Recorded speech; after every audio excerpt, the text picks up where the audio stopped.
Boa noite a todos.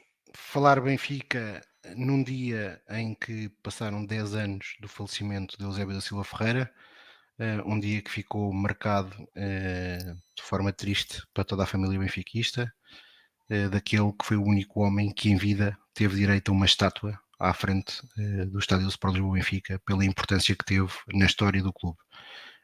Reunimos-nos aqui hoje para falar sobre a centralização dos direitos televisivos. Já o fizemos uma vez no passado. Fazemos-o outra vez devido aos desenvolvimentos recentes nesta semana da apresentação dos 3 estudos sobre a centralização dos direitos televisivos. Contamos novamente connosco hoje com o José Rosário, já um habitual, João Diogo Manteigas, também habitual presença aqui no Falar Benfica, e com o nosso convidado, o professor doutor Pedro Brinca, responsável pelo estudo do Servir o Benfica sobre a centralização dos direitos televisivos, e alguém que é um profundo conhecedor deste dossiê e que certamente irá aqui também fazer um bom enquadramento daquilo que foram as últimas novidades apresentadas pela Liga. Em primeiro lugar, Zé, eu vou querer saber, porque hoje de facto é o tema do dia, como é evidente, onde é que tu estavas e como é que recebeste na altura a notícia do falecimento de Eusébio da Silva Ferreira? Boa noite a todos, boa noite a toda a gente lá em casa. Estava em Londres, já tinha ido de volta para trabalhar, portanto foi basicamente nas redes sociais, e depois segui com alguma emoção tudo o que se passou, mas longe pela televisão. Lembro-me do meu irmão ter-me dito que ainda foi ao Estádio da Luz. Infelizmente, como eu estava longe, não pude fazer essa última homenagem, mas acabámos por seguir tudo pela BTV e pelas redes sociais, mas foi um dia bastante triste. Mas felizmente houve uma boa cobertura, e nós que estávamos longe pudemos também testemunhar um bocadinho das homenagens que foram feitas durante o dia e no dia a seguir ao Eusébio, mas estava em Londres. Portanto, foi um dia triste, mas pronto, é um dia que nós celebramos mais uma vez o nosso rei. Ele obviamente está no quarto anel, mas estará sempre nos nossos corações e segue forte, portanto é isso. Boa noite, Pedro. E tu, como é que recordas onde é que estavas quando recebeste esta notícia surpreendente e triste?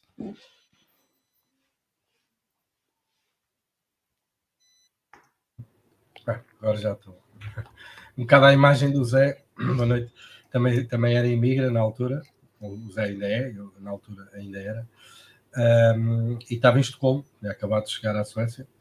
E foi na Suécia que eu soube da notícia e pronto. E lá havia uma comunidade de portugueses que, obviamente, os portugueses, estejam onde estiverem, acabam sempre por juntar todos.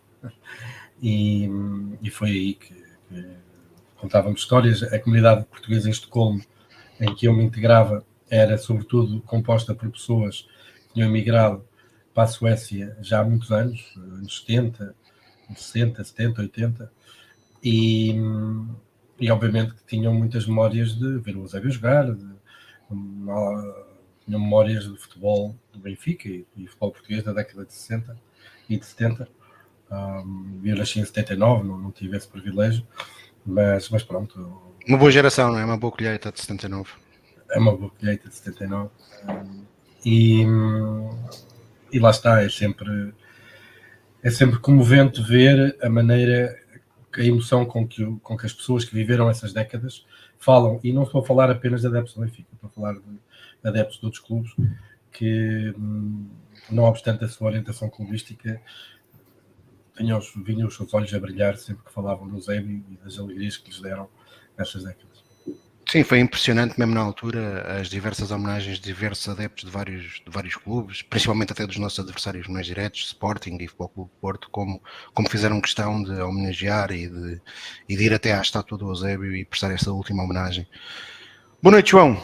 Ia-te fazer a mesma pergunta, que é se te recordas onde é que estavas quando sabias a notícia e como é que encaraste na altura, obviamente com tristeza, e até surpreendente, porque o Eusébio não era propriamente alguém que se estivesse à espera que falecesse tão precocemente.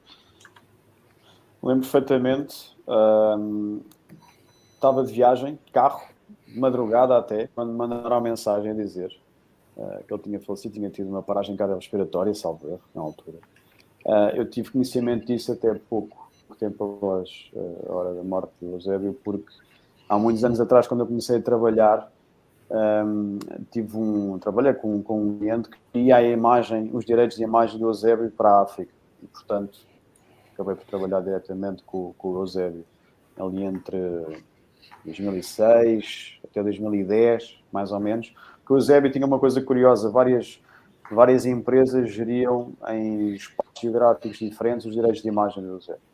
Neste caso, este cliente, à altura do sítio onde eu trabalhava, geria a imagem para a África e tive o prazer de trabalhar com o Eusébio diretamente em alguns momentos.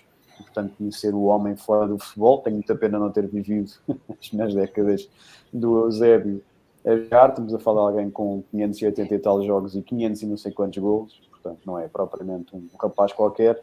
E, sinceramente, eu percebo o universo Ronaldo, mas dá-me algum dó quando ouço aquela comparação de um e do outro. O Eusébio praticamente é um homem de um clube só, quer dizer, jogou noutros clubes, mas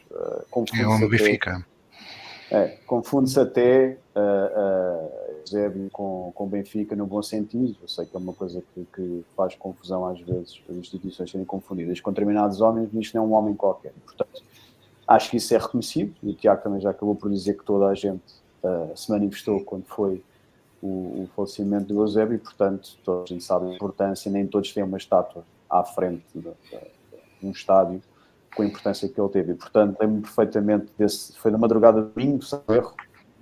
Tenho a ideia que foi assim no início de uma semana, acho que foi domingo.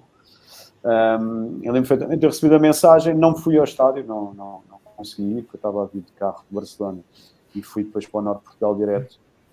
Com muita pena minha, mas tenho as imagens, aliás, tenho guardado as imagens do estádio de Caixão. Tenho uma imagem gravada na cabeça, que acho que foi a que, naquela altura, mais me marcou, curiosamente, que é, estava a chover imenso, perfeitamente, ver as imagens em direto também, as fotografias, e ver o Cardoso, que carregou bastante tempo, até no próximo cemitério, e ficou junto ao Caixão bastante tempo, a chover potencialmente. Eu lembro da imagem do Cardoso, na altura, completamente ensopado, e não sei porque as imagens fixaram imenso o Cardoso na altura, e portanto é uma coisa que eu tenho bastante vivo na minha cabeça, e eu lembro-me cada vez, anualmente, que o Eusébio morreu, lembro-me desta imagem do Cardoso, curiosamente.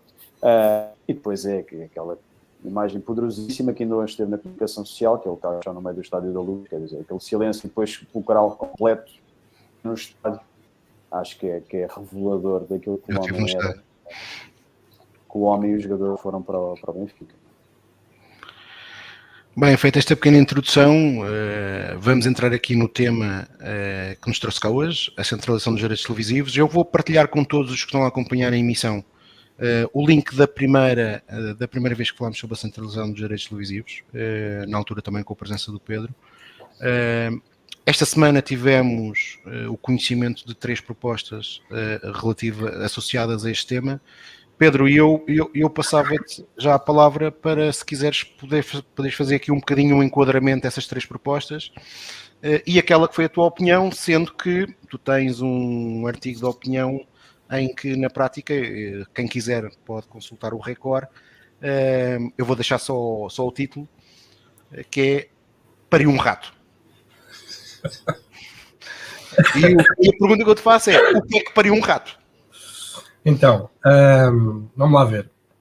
Todos nós sabemos que a negociação centralizada dos direitos audiovisuais, para dizer assim, sempre foi apontada pela esmagadora maioria dos dirigentes do futebol português como a panaceia para todos os problemas que o futebol português tem, quiçá até para outras maleitas, pedra nos rins e gota e coisas do género. É porque a centralização é solução para tudo. Não há nada que a centralização não resolva. Pronto. Então, não tenho dúvidas que o decreto-lei que foi publicado em março de 21, que obrigava, que é uma coisa que eu acho surreal, mas que obrigava a que os direitos desportivos, ou os direitos televisivos ou audiovisuais sobre os jogos das ligas profissionais de futebol passassem a ser negociados de forma centralizada, foi uma anuência do governo àquilo que quer a Federação, quer a Liga Portuguesa de Futebol pediram que acontecesse. Não tenho a mais pequena dúvida que não foi uma iniciativa do governo, foi, sim, uma iniciativa do setor do futebol que pediu ao governo que assim o fizesse. Tenho pena que na altura que isso foi feito não tivesse havido nenhuma reflexão profunda e um estudo profundo sobre o que é que isso poderia implicar. As coisas foram feitas, na minha opinião, baseadas em muito wishful thinking, em muitas comparações com realidades que nada têm a ver com a portuguesa, sem nenhuma capacidade analítica ou profundidade ou rigor sequer de análise, e pronto. E obviamente quando as coisas assim são, não augura grande futuro. Dito isto, o que é que aconteceu esta semana? O que aconteceu esta semana foi que, ou esta semana, não foi esta semana que veio a lume, mas isto são 3 propostas que foram distribuídas na última cimeira dos presidentes, aos presidentes dos clubes. Importa dizer que isto não é estas propostas não visam, não são propostas de canais para transmitir os jogos, não é disso sequer que estamos a falar, e esse é o primeiro grande ponto, a grande nota que eu gostava de dar aqui, que eu acho que é essa a grande novidade, é que foi criada a Liga Centralização em 2021, pouco depois, presumo, à publicação do Decreto-Lei, e tem o capital social de €1, que não deixa de ser interessante ver aqui propostas de 500 milhões por 20% do capital. Não sejas mau, estás a ser mau. Então, agora estou a brincar um bocadinho. Mas não há negócios, já queres que haja capital social realizado. Calma. Só para brincar um bocadinho. Mas pronto, agora mais a sério, o que é certo é que propostas são estas? Estas propostas não são propostas de aquisição de direitos. São propostas que, no fundo, refletem uma realidade, que é a Liga Centralização, que é composta por um quadro de administradores que Domingos Soares de Oliveira liderou durante quase todo este tempo, ok? Até há recentemente. Saudoso Dr. Miguel Vasconcelos. Tem zero para mostrar. E aquilo que fizeram foi pedir à indústria que solicitou 3 propostas para que a indústria tomasse conta da Liga Centralizada e tomasse conta do negócio e o fosse gerir. Gerir em que aspecto? Se vocês lerem as propostas falam essencialmente sobre aspectos operacionais, estratégicos da indústria. Ou seja, o que estas propostas visaram foi dizer assim: nós temos aqui 3 entidades, percebemos muito do negócio, contratem-nos a nós para gerir o vosso negócio. É isto. 3 anos de Liga Centralização, né? Foi criado em 21, estamos em 24, 2 anos e tal, 3, deu nisto. Okay? Foi este rato que foi parido em 2 ou 3 anos de Liga Centralização. Agora, comentários mais concretos acerca das propostas. As 3 propostas têm como objetivo mostrar credenciais de conhecimento sobre valorização e comercialização de direitos televisivos. Lá está, mais uma vez, na minha opinião, mostram que a equipa da Liga Centralização foi criada em 2021, tem zero trabalho feito até agora e tem necessidade de entregar a terceiros o pensamento estratégico, talvez até operacional, da valorização e comercialização dos direitos televisivos. E, pelo que está numa das propostas, percebe-se que estas foram solicitadas há quase um ano. Okay? Dito isto, estas 3 propostas não são iguais entre si. Okay? Estamos a falar de 3 propostas de 3 entidades diferentes. Uma é a CVC. A CVC é uma empresa internacional, um grupo internacional que tem participações noutras ligas, minoritárias, mas tem participações noutras ligas. A primeira coisa que eu gostava de dizer sobre a proposta da CVC é que diz que o valor atual dos direitos, num cenário sem pirataria, okay, seria de 380 milhões ano. É a valorização que eles fazem dos direitos audiovisuais sobre a transmissão dos jogos das competições profissionais. E esta valorização parece-me excessivamente otimista por 2 razões. Primeiro, porque pressupõe, e estávamos a falar disto em off antes de entrar, acho que era o Zé que estava a dizer, que 25% das famílias fossem subscritoras desse canal fosse a Sport TV ou outro canal qualquer, que tivessem esse canal premium. Ora, 25% das famílias a pagarem um canal premium para ver futebol, eu não sei em que país é que esta gente pensa que... Pedro, ou dois canais premium, não te esqueças. Ou 2 canais premium, ou 3, né? Pois. Sim, mas as contas fazem só tal da receita, se é dividido por um dos canais. Pronto. Certo, mas tu sabes como é que é em Portugal, não é? Em Portugal tu não vais ter a Sport TV 35 e depois a Eleven a 12 e a Sport TV diminui o preço, não é? Como é óbvio. Ou seja, acho que é completamente surreal pensar que 25% das famílias iriam subscrever os canais. Acho que é um cenário completamente irrealista. A segunda, porque assume, para esta avaliação, um cenário sem pirataria. Ora, ou eles devem ter alguma máquina mágica para acabar com a pirataria, ou então, quer dizer, eu não percebo, quer dizer, eu fiz alguma pesquisa sobre a tecnologia de controle, pirataria, de canais premium, etc. E aquilo que leio, aquilo que percebi é que nós não estamos propriamente num cenário de mudança de paradigma em que vai acabar a pirataria. Por isso, quero falar deste cenário como verosímil, parece-me, quer dizer, naivo, para dizer o melhor, e não parece ter um grande contacto com a realidade, e a prova do pudim está na prova. Ou seja, se já existisse essa tecnologia, ela de certo estaria a ser utilizada em Espanha, em Inglaterra, na Alemanha, nas principais ligas, e não haveria a predominância da pirataria que existe.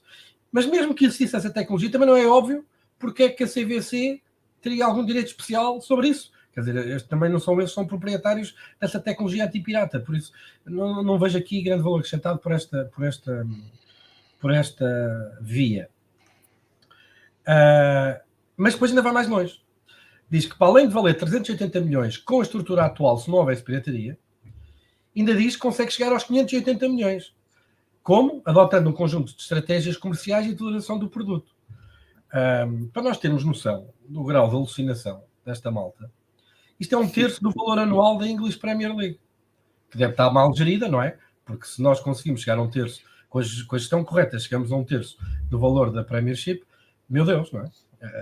Então a Premiership deve estar mesmo muito mal gerida. Portugal é um país com 10 milhões de habitantes, com metade do poder de compra do Reino Unido. O Reino Unido tem 6 vezes mais população, com o dobro do poder de compra. Vocês estão a ver aqui a ordem de grandeza da comparação, não é? Pronto. Mas se acharam que comparar com o inglês é absurdo, posso-vos dizer que é mais de metade do que cobra a La Liga, com 4 vezes mais população, e futebol Tier 1 que vende para o mundo inteiro, com uma importantíssima parte das receitas a serem geradas nos mercados internacionais. Ou, se quiserem, é o mesmo que a Ligue 1 em França, que é só um país um bocadinho mais rico que nós e também, se calhar, com 6 vezes a população que Portugal tem. Por isso, ou está toda a gente enganada e a CVC está a prestar um mau serviço às entidades em que têm participações, porque, pelos vistos, não os consegue convencer a adotar estas estratégias miraculosas, porque se elas fossem adotadas em Portugal, ficávamos a 1/3 da Premiership e ficávamos com o equivalente à França. Ora, porque é que eles não estão a usar essas técnicas maravilhosas em França? Aliás, ligas em que eles têm participação, por isso, quer dizer, isto tudo é uma coisa assim muito, muito, muito escabrosa. Tu consegues perceber algum racional para este tipo de estudo, para os números um bocado fantasiosos, interpretando aquilo que estás a dizer? Vamos lá ver.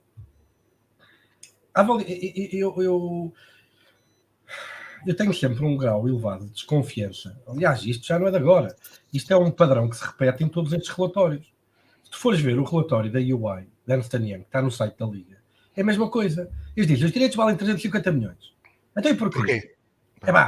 Porque sim. Novos fora, junta 3, tira 2, dá 350. Eu percebo a atratividade do 350. E eu vou-te explicar porquê. Porque 350 milhões era o número mágico de receita que tu precisas para se adotares a chave de distribuição que o então diretor executivo da Liga anunciou no Record, distribuição das receitas, era quanto as receitas teriam que ser para que nenhum dos 3 grandes e Braga perdessem relativamente ao negócio de 2015. E atenção, quando estamos a falar perder, estamos a falar manter o valor. Sim, exato. Mantivesse os valores que tinham recebido em 2015. Eu percebo esse ponto focal no jeito político que dava estes 315, estes 350, 300 e tal milhões. Mas quer dizer, isto são números tirados do ar, estes números não valem nada, podiam dizer 580, podiam dizer 5 bilhões, sem uma estratégia comercial, com números, que façam as continhas, credível, que justifique estes números, que tu podes lá meter 500, podes meter 700, podes meter 1 milhão, quer dizer, é wishful thinking, não é? Eu não estou a pôr em causa que eles tenham feito essas contas. O que eu estou a pôr em causa é que os documentos.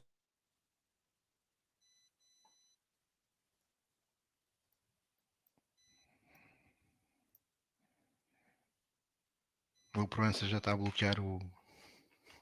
Pois está. Se calhar foi o Partido Comunista de Coimbra que bloqueou também.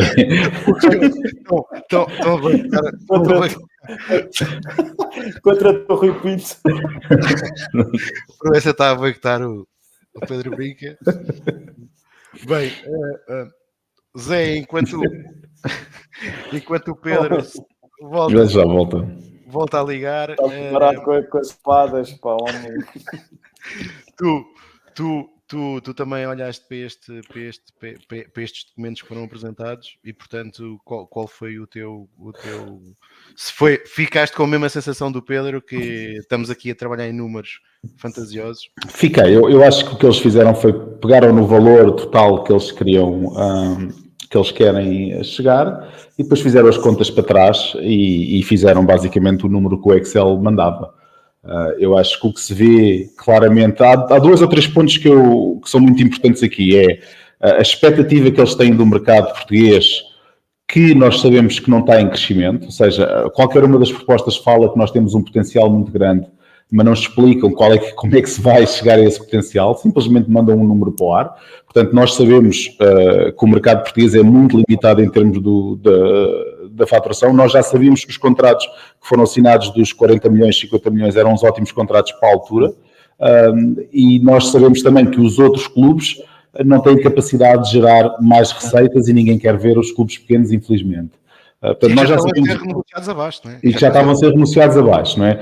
Eu também tive a olhar para algumas das propostas e, por exemplo, esta do CVC, que é a primeira que o Pedro estava a falar, também fala muito da experiência que eles têm em relação à parte francesa, onde eles têm participações, à parte espanhola, onde têm participações. Nós sabemos que a parte francesa nem conseguiram vender os direitos também. Portanto, nós sabemos que a Europa está com muitas dificuldades de vender o produto de futebol, a não ser os ingleses, e depois eles vêm aqui com uma receita mágica que fala muito na parte digital, na promoção do futebol e isso tudo, mas esquecem-se da parte mais importante. Neste momento, o produto futebol português não é atrativo. Não é. Eu hoje tive que ir ali ao Fonte Nova às 6 da tarde e estava a ouvir um bocadinho na rádio antes do Sporting começar e eles estavam a falar do jogo e estavam a dizer, agora neste momento devem estar para aí 20 mil pessoas. O jogo do Sporting era às 6:30 da tarde, ou seja o que for, a uma sexta-feira. Portanto, nem se fala de como é que se vai fazer o produto de futebol ser mais cativante para ter mais adeptos. E se tiveres mais adeptos, obviamente vai gerar mais receitas. Mas não, o foco é, não. É 300, como é que era? 380 milhões, diziam eles, que era o valor que neste momento devia ser o futebol português, essa CVC. Portanto, isto é completamente fora da realidade. E eu acho que o que passa por estes tipos de estudos, o Quadrantis, que o Pedro ainda não falou, mas o Quadrantis, por exemplo, fala de um pressuposto de antecipar a centralização para 24, 25. São coisas que não existem. Quer dizer, isto não há qualquer possibilidade de fazer este tipo de coisas. Portanto, eu acho que o que eles fizeram foi pegaram no Excel, fizeram um reverse engineering, começaram do topo e disseram, quanto é que eu quero chegar? 300 milhões. Eu preciso disto para agradar toda a gente. Está aqui, provas. Não temos. Dê-nos a gestão, dê-nos uma parte da equity, nós vamos buscar dinheiro, não sabemos aonde, provavelmente a uns fundos, vamos injetar dinheiro e depois também não sabemos o que é, se é a 10 anos, se é a 20 anos e qual é que é depois o retorno que eles vão ter, porque provavelmente o que vai acabar de acontecer é os clubes como o Benfica vão ser os que vão ser prejudicados nisso. Portanto, as primeiras palavras é isso. Tudo isto é muito, muito estranho e outra coisa que o Pedro está a falar que é fundamental, que é, nós realmente temos uma empresa para fazer isto, tivemos uma empresa durante 2 anos para fazer isto, ou 3 anos para fazer isto, e depois temos estas propostas muito fracas que foram partilhadas com toda a gente sem qualquer explicação e algum contexto, mas muito pouco contexto do que importa, que é como é que isto vai ser dividido depois pelos clubes, porque ninguém quer falar nessa parte tabu, que é qual é que vai ser a divisão e como é que vai ser feita a divisão e quem é que vai perder com isto, porque nós queremos todos acreditar no Sininho e no Peter Pan e nessas coisas, mas nisto nós não acreditamos que o Benfica não vai ser prejudicado. Portanto, são os meus primeiros 10 cents. João. Só pedir desculpa da corrupção, mas acho que a CBC... Não, todos percebemos que foste atacado pelo Rui Pinto. E custou-me ali o quadro. Não, todos percebemos que o Rui Pinto foi contratado pelo Proença para te boicotar hoje. Portanto, enfim. Depois havia aí umas bocas de má língua que a extrema-esquerda estava aí a atacar-te, mas pronto. João... Deixa o homem acabar, não concluir o pensamento. Está bem, então Pedro, eu vou-te só fazer uma pergunta antes de tu acabares o raciocínio, que é, não fazia sentido, se calhar tu sabes mais ou menos, ou tens uma noção do valor, mas creio que nenhum de nós, ou pelo menos a Liga oficialmente, nunca deu o valor de quanto é que valem aos dias de hoje, ou seja, qual é a soma dos contratos dos clubes, até para ser uma dimensão daquilo que estamos a falar aos dias de hoje. Sabendo que, por exemplo, há clubes que estão a perder dinheiro já, não é? Comparado com outros contratos que renovaram, as renovações seguintes já foram a perder. Pronto, para comentar essa parte, vamos lá ver o que é que aconteceu. Ainda ao princípio, então. Em 2013 houve uma operação de tentativa de concentração no mercado de televisão por subscrição, em que as principais operadoras tentaram entrar no capital da Sport TV. Esta operação foi considerada pela Autoridade da Concorrência como anticoncorrencial e foi proibida. E o que aconteceu foi que chegámos a 2014 num clima de concorrência, com a Mel a tentar ter uma rede de boxes que cobrisse o país todo, a nós, essa malta toda, em concorrência pura. E foi nessa altura que se fizeram os contratos miraculosos. Fala-se muito de Espanha, que quando centralizou, duplicou os direitos. Duplicou, por acaso não duplicou, meteu 55% no primeiro ano e depois para aí 80 e tal, passado 3 anos. Inglaterra, no mesmo período, já tinha a centralização feita, também aumentou na mesma ordem de magnitude. A Alemanha, a mesma coisa. O que ninguém diz é que o país onde os direitos televisivos, a receita mais aumentou de todos, de toda a Europa, foi precisamente em Portugal, em que não havia negociação centralizada. Porquê? Porque estes valores são muito função da estrutura do mercado. E aquilo que havia em Portugal era uma efetiva concorrência. Havia uma grande concorrência entre operadoras, porque quem tivesse futebol teria, e este é o valor estratégico, e é isto que eu acho que é a maior parte destas propostas, só há uma, a BCG Nomura fala disto por alto, mas que eu acho que é onde está o valor mais importante do futebol aqui, que é, o futebol, vamos lá ver, para que é que as pessoas querem ter televisão em casa? Querem ter televisão para ver o quê? Jogos de futebol, informação, reality shows e telenovelas. Dentro do live, do ao vivo, temos informação, reality shows e mesmo se reality shows é o quê? Mas pronto. E futebol. Os 20 programas mais vistos em televisão são 20 jogos de futebol. Ou seja, quem tiver futebol, se houver uma estrutura de mercado em que há uma plataforma que tem futebol, essa plataforma vai ser dominante em termos de venda do seu produto. Porque é o produto mais apetecido.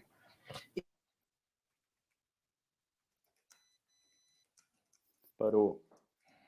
Este homem está mesmo a ser boicotado pelo... Achas que o quadro foi abaixo outra vez? Estou querido. Avança, João. Dá aí a tua primeira opinião sobre o que está aqui em causa. E sobre estas 3 propostas. Sim, senhora. Bom, para começar, é preciso que as pessoas tenham todas noção que o player agora está no mercado europeu, por causa do negócio feito em Espanha, da La Liga, é a CVC. A CVC o que é? É um fundo. Portanto, é um fundo que investe para tirar a sua equity com juros, como é óbvio, a sua equity com o investimento que tem. E, portanto, é importante nós percebermos todos. Eu não acredito que tenha sido feito com alguma intenção de tentar, de alguma forma, não dar a entender que tipo de estruturas são estas, a CVC, etc. Porque, efetivamente, o que a Liga Portuguesa está a tentar alcançar e arranjar é um parceiro para vender depois, posteriormente, esses direitos. A Liga não consegue fazer isso. A Liga Centralização, que é a tal empresa que Pedro há bocado disse que foi criada em 2021, não consegue desempenhar esse papel e também não tem forma de o fazer, porque quem está na Liga Centralização, hoje em dia, são dirigentes das próprias sociedades esportivas que participam na primeira e na segunda Liga. E, portanto, Domingos Sousa Oliveira, entretanto, saiu, foi substituído pelo Luís Mendes, entretanto, até foi recentemente nomeado uma nova direção. A gerência, neste caso, que a sociedade até é por cotas. Portanto, aqui a questão que se levanta em primeiro lugar é a Liga tem ou não tem capacidade para, por ela própria, pesquisar o mercado, saber quem que são os potenciais clientes para adquirir os direitos? Aparentemente não o fez. Pedro Proença fala muito numa coisa que é aquele apelido de mercado da saudade. O mercado da saudade será, obviamente, os imigrantes portugueses, os portugueses no estrangeiro, ou então, eu acho que aí também está englobado, eu nunca dito qual é que é o seu conceito deste mercado da saudade, mas eu englobo, obviamente, os PALOP e, portanto, tudo o que for, os países de língua oficial portuguesa. Porque esses países não têm capacidade financeira, todos juntos, para poder chegar ao valor que está aqui em causa, e eu não consigo alcançar, sinceramente, o Pedro já expôs isso até num artigo, não consigo alcançar no relatório da Ernst & Young, não consigo alcançar onde é que vão buscar aquele valor. Pois há aquele problema que eu já disse também na nossa última conversa sobre este assunto, e que é amplamente ocultado, e aí já acredito que intencionalmente, ou pelo menos não é debatido e deveria ser, que é um aspecto para mim fundamental, relativamente aos direitos televisivos, que é a Liga Portuguesa tem um grande problema cultural. 90% dos adeptos e sócios em Portugal estão adstritos a 3 clubes. E, portanto, não é a mesma coisa vender-se este produto como se vende em Espanha, que não está assim, como se vende em França, que a CVC comprou. Há um acordo desde novembro para a aquisição. Também não é assim, e também não é assim em Inglaterra e por aí fora. Portanto, há um grande problema cultural que impede a venda como se pretende equilibrada nos outros mercados. E há que assumir isso. Ou seja, o grande problema aqui é, podem-me dizer assim, atenção que o Benfica não vai conseguir vender pelo mesmo valor que vendeu no passado os direitos televisivos. Ok, mas eu não acho que o Benfica deveria ter o direito a perder essa negociação ou o controle dessa negociação relativamente aos seus próprios direitos. E porquê? Porque, obviamente, o Benfica tem muito maior capacidade financeira, tem um produto muito mais valioso que qualquer outro clube em Portugal. E tem que ser assumido, não há problema em ter que assumir isto. Isto é óbvio, está patente em todo o lado. Aliás, um dos intervenientes que o Pedro falou há bocado, levanta essa questão dos subscritores, da divisão de subscritores da Sport TV e da BTV. Fala até no número, diz até no próprio artigo geral, os 400 mil subscritores, mas toda a gente sabe que, obviamente, não são só benfiquistas que têm ou que subscrevem a BTV. Isto é factual. Há aqui um problema que é um elefante dentro da sala que ninguém quer assumir isto. Portanto, todos os outros clubes recusam assumir isto. Obviamente, há Porto e Sporting. Portanto, qual é que seria, à primeira vista, não sei se o Pedro concorda com esta hipótese, e isto é mencionado no Record, que é uma coisa falada e se calhar até faz algum sentido, já que querem tanta centralização, aliás, querem tanto, não, está obrigatoriamente, legalmente previsto daqui a uns anos, porque é que não se avança com os clubes de pequenos? Faça-se uma centralização, vá-se já para o mercado, arranje-se um parceiro para ver quanto vale a venda de direitos televisivos relacionados com um X número de clubes. E vende-se esses direitos. E ele 50 euros. o que for. Não será, lembra-te que eles têm jogos com os grandes para vender, não é? Exatamente, mas aí é que está. Ou seja, 100 euros. A Liga assume isso, Pedro. A Liga assume esse pacote, chamemos um pacote número 1, em que vende primeiro todos esses jogos, que são pouco apelativos, mas tem lá tem lá 6 pelo menos, que vão render mais qualquer coisa.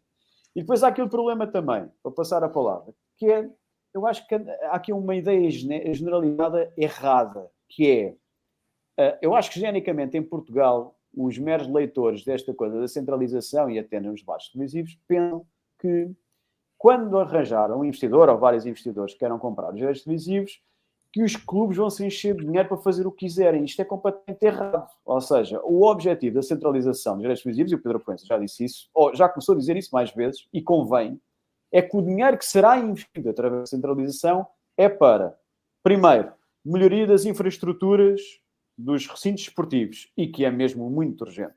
Em Portugal, a maioria dos estádios não tem essas condições. E atenção, isto é um modelo exatamente seguido, tal e qual como em Espanha. Segundo, à partida terá para a formação de jovens jogadores. Para quê? Para fomentar depois as vendas de jogadores. Lá está, é o projeto de desenvolvimento desportivo, que já caso... João, desculpa estar a interromper, mas tu acreditas mesmo nesse modelo, tendo em consideração que isto é o campeonato português, tendo em consideração que, por exemplo, casos de clubes que devem, e que são regulares, eu não vou estar aqui a dar casos específicos, mas são regulares, acontecem nesta edição da Liga, clubes que devem salários em atraso, que continuam a ser incumpridores, que isso pode ser verdade, ou seja, que numa centralização o primeiro vai estar as infraestruturas esportivas, por exemplo. Eu acredito que seja um problema. Ou seja, o modelo que o Pedro Proença, hoje Presidente da Liga, anda sempre a publicitar e a promover, está inteiramente relacionado com o de Espanha. Ou seja, o modelo espanhol é aquele que à partida melhor funcionará para Portugal. O que é que nos diz o modelo de Espanha? O Pedro pode explorar melhor. O investimento feito através da centralização e o dinheiro que os clubes têm acesso em Espanha é para, primeiro, melhorias das infraestruturas. E só depois é que é progressivo para outras coisas. Ou seja, basicamente, o que interessa é ninguém vem aqui investir dinheiro e os clubes dão um IBAN e recebem uma porrada de dinheiro na conta bancária e depois não querem nada disso. O dinheiro entra na Liga e é distribuído de acordo com vários critérios e para vários fins. Não é para andarem a esbanjar dinheiro em jogadores, etc. Portanto, a questão é, à partida tens esse problema. Só que esse problema acaba por ser uma ideia pífia também. Porquê? Porque tu tens o que está a competir. É notório que têm salários em atraso, por exemplo, não só os jogadores, mas já foi feita uma fiscalização em novembro e eu pergunto-me porque é que o Boa Vista continua a perder pontos ou porque é que não há um processo disciplinar que se saiba, por exemplo, hoje. Portanto, há qualquer coisa que falha na própria fiscalização aos clubes. Também se diga que é uma coisa um pouco, eu ia dizer séria, não é a melhor expressão, não é uma coisa feita como se faz em Espanha e como se faz em Inglaterra, por exemplo. E, portanto, aqui a questão é que tu vives ainda de um tempo em Portugal e enquanto não formulares os quadros competitivos, tu vais sempre ter este problema da fiscalização e do controle sobre as sociedades esportivas da primeira e da segunda liga. Por isso é que tens o Fernando Gomes a dizer que a segunda liga não devia ser profissional. Aqui tem que concordar com ele. Portanto, como o prédio está montado neste momento em Portugal, não é viável, nem é para nenhum jogador meter dinheiro para uma centralização. E depois voltamos ao início da minha conversa, que é, há aqui um grande problema, que eu não sei como é que se está vendo isto em bloco. Eu acho que o Benfica, e pelo seu critério o Porto e o Sporting, têm que vender em separado, ou eles próprios trazer uma alternativa para estes três, com o Benfica à cabeça. Porque é inevitável ter que se buscar um cliente que é aquele que quer ver os jogos do Benfica. Não quer ver os outros jogos. E, portanto, isto é muito difícil de conseguir gerir e agora tem um time limit. Tem até 2028 para fazer isso, não. A Autoridade da Concorrência vai avançar em conjunto com o Governo e com a Federação, também, obviamente, a Liga. Só uma última nota. Eu percebo a questão da centralização, não para tornar mais competitivo, mas por causa de uma coisa, tem exato com a concorrência. Há claramente uma disparidade a nível económico ou financeiro, em que a Autoridade da Concorrência, agora estou a falar, obviamente, do mente público do português, em que não quer tolerar esta diferença abismal que existe entre vários players dentro do mesmo mercado, nomeadamente Benfica, Porto e Sporting e todos os restantes. Portanto, a Autoridade da Concorrência, ainda para mais com 3 sociedades cotadas em bolsa, não quer estar a evitar um problema que efetivamente existe, que é, há aqui 3 entidades que ganham muito mais do que as outras 15, e isto continua. Portanto, eu percebo o ponto de partida da Autoridade da Concorrência. A questão aqui depois é passar isto para a Liga. Eu acho que se calhar a Liga, para mais deve existir uma autorregulação associativa, que é assim que está montado a lei em Portugal relativamente ao desporto, a autorregulação associativa, mesmo no critério profissional. Eu acho que às vezes o Estado tem mesmo se intrometer em determinadas coisas. E eu acho que esta centralização muito me engana. E agora com a própria saída do Pedro Proença, que se vai candidatar obviamente à Federação, e portanto vai ter que a uma dada altura renunciar, acho eu, à Liga, de candidatar à Federação. Pelo menos é assim que é uma pessoa séria que deve fazer. Eu acho que fica aqui um vazio. E depois não sei se o próximo Presidente da Liga, com o apoio ou seja, dos 3 grandes, vai efetivamente ter mãos para conseguir controlar este problema, ou seja, em tempo dar conta da questão da centralização. porque nós já estamos a ver uma coisa, e com isto termino mesmo, é que nós temos 3 ideias, conforme foram publicadas no jornal. O Pedro teve a oportunidade depois para, obviamente, desmantelar a situação, em que só trazem ideias, eventualmente, para poderem fazer parcerias. Nós nem sequer estamos a falar de valores em concreto, de pesquisa de mercado já feito. Não estamos a falar de nada em concreto. Estamos a falar de ideias. Portanto, estamos em 2024 e, efetivamente, o Pedro no artigo ele tem razão. Porque ele diz que até agora não foi feito um grande avanço, mas, ao Pedro, também deixa-me dizer, não estou à espera, se conhecer os dirigentes dos clubes em Portugal, de grande iluminismo naquelas cabeças para avançar, seja lá com o que for, ainda por cima com dirigentes a trocar constantemente na chave e serem eleitos. Agora o Gil Vicente vai novamente a eleições. Há um ex-jogador do Gil Vicente que se vai candidatar à presidência do Gil Vicente. Não estamos a falar propriamente de pessoas ou que estejam rodeadas de alguém com capacidade para andar aqui a negociar este tipo de coisas. É natural que vão buscar um parceiro. Agora, temos efetivamente um presidente da Liga que, com muito custo para mim, é altamente parco em palavras, é completamente omisso, só diz que os direitos televisivos em Portugal valem uma porrada de dinheiro, não sei onde é que ele vai buscar essa ideia, sustentado com um estudo da Ernst Young, que por mais melhor seja a sua intenção, não acho que seja vendável, com um problema que é, assuma de uma vez por todas, o Benfica tem muito mais capacidade de vender o seu produto do que todos os outros juntos. E, portanto, se arranjarem um esquema alternativo, com o Benfica à cabeça, dou a quem doer. Pedro, eu agarrando nesta ideia do João, para já voltaste a ser atacado pelo Rui Pedro. Está terrível hoje. A malta da censura não me larguem. Olha, eu agarrando aqui na ideia do João, o João falava aqui da história que é uma evidência e não é propriamente inventar a roda quando se percebe claramente que o Benfica, Porto e Sporting valem mais do que todos os outros, e já em 2008, 2009, o Dr. Miguel Vasconcelos, portanto Domingos Soares Oliveira, dizia, enquanto representante do Sport Lisboa Benfica, que era contra a centralização dos direitos televisivos exatamente por isto. Porque achava que o Benfica, sendo englobado numa negociação centralizada, a sua mais-valia, que era a sua massa adepta, ia acabar por fazer até a própria centralização sair prejudicada. E que o Benfica conseguia empurrar isso, negociando sozinho. Isso verificou-se em 2015, foi evidente, por aquilo que tu disseste, havia uma verdadeira concorrência que neste momento não existe, e tu provavelmente daqui a pouco já falarás melhor com isso, relativamente a isso, e acima de tudo sobre a Sport TV, que é o principal canal televisivo que é detido pelas 3 principais operadoras.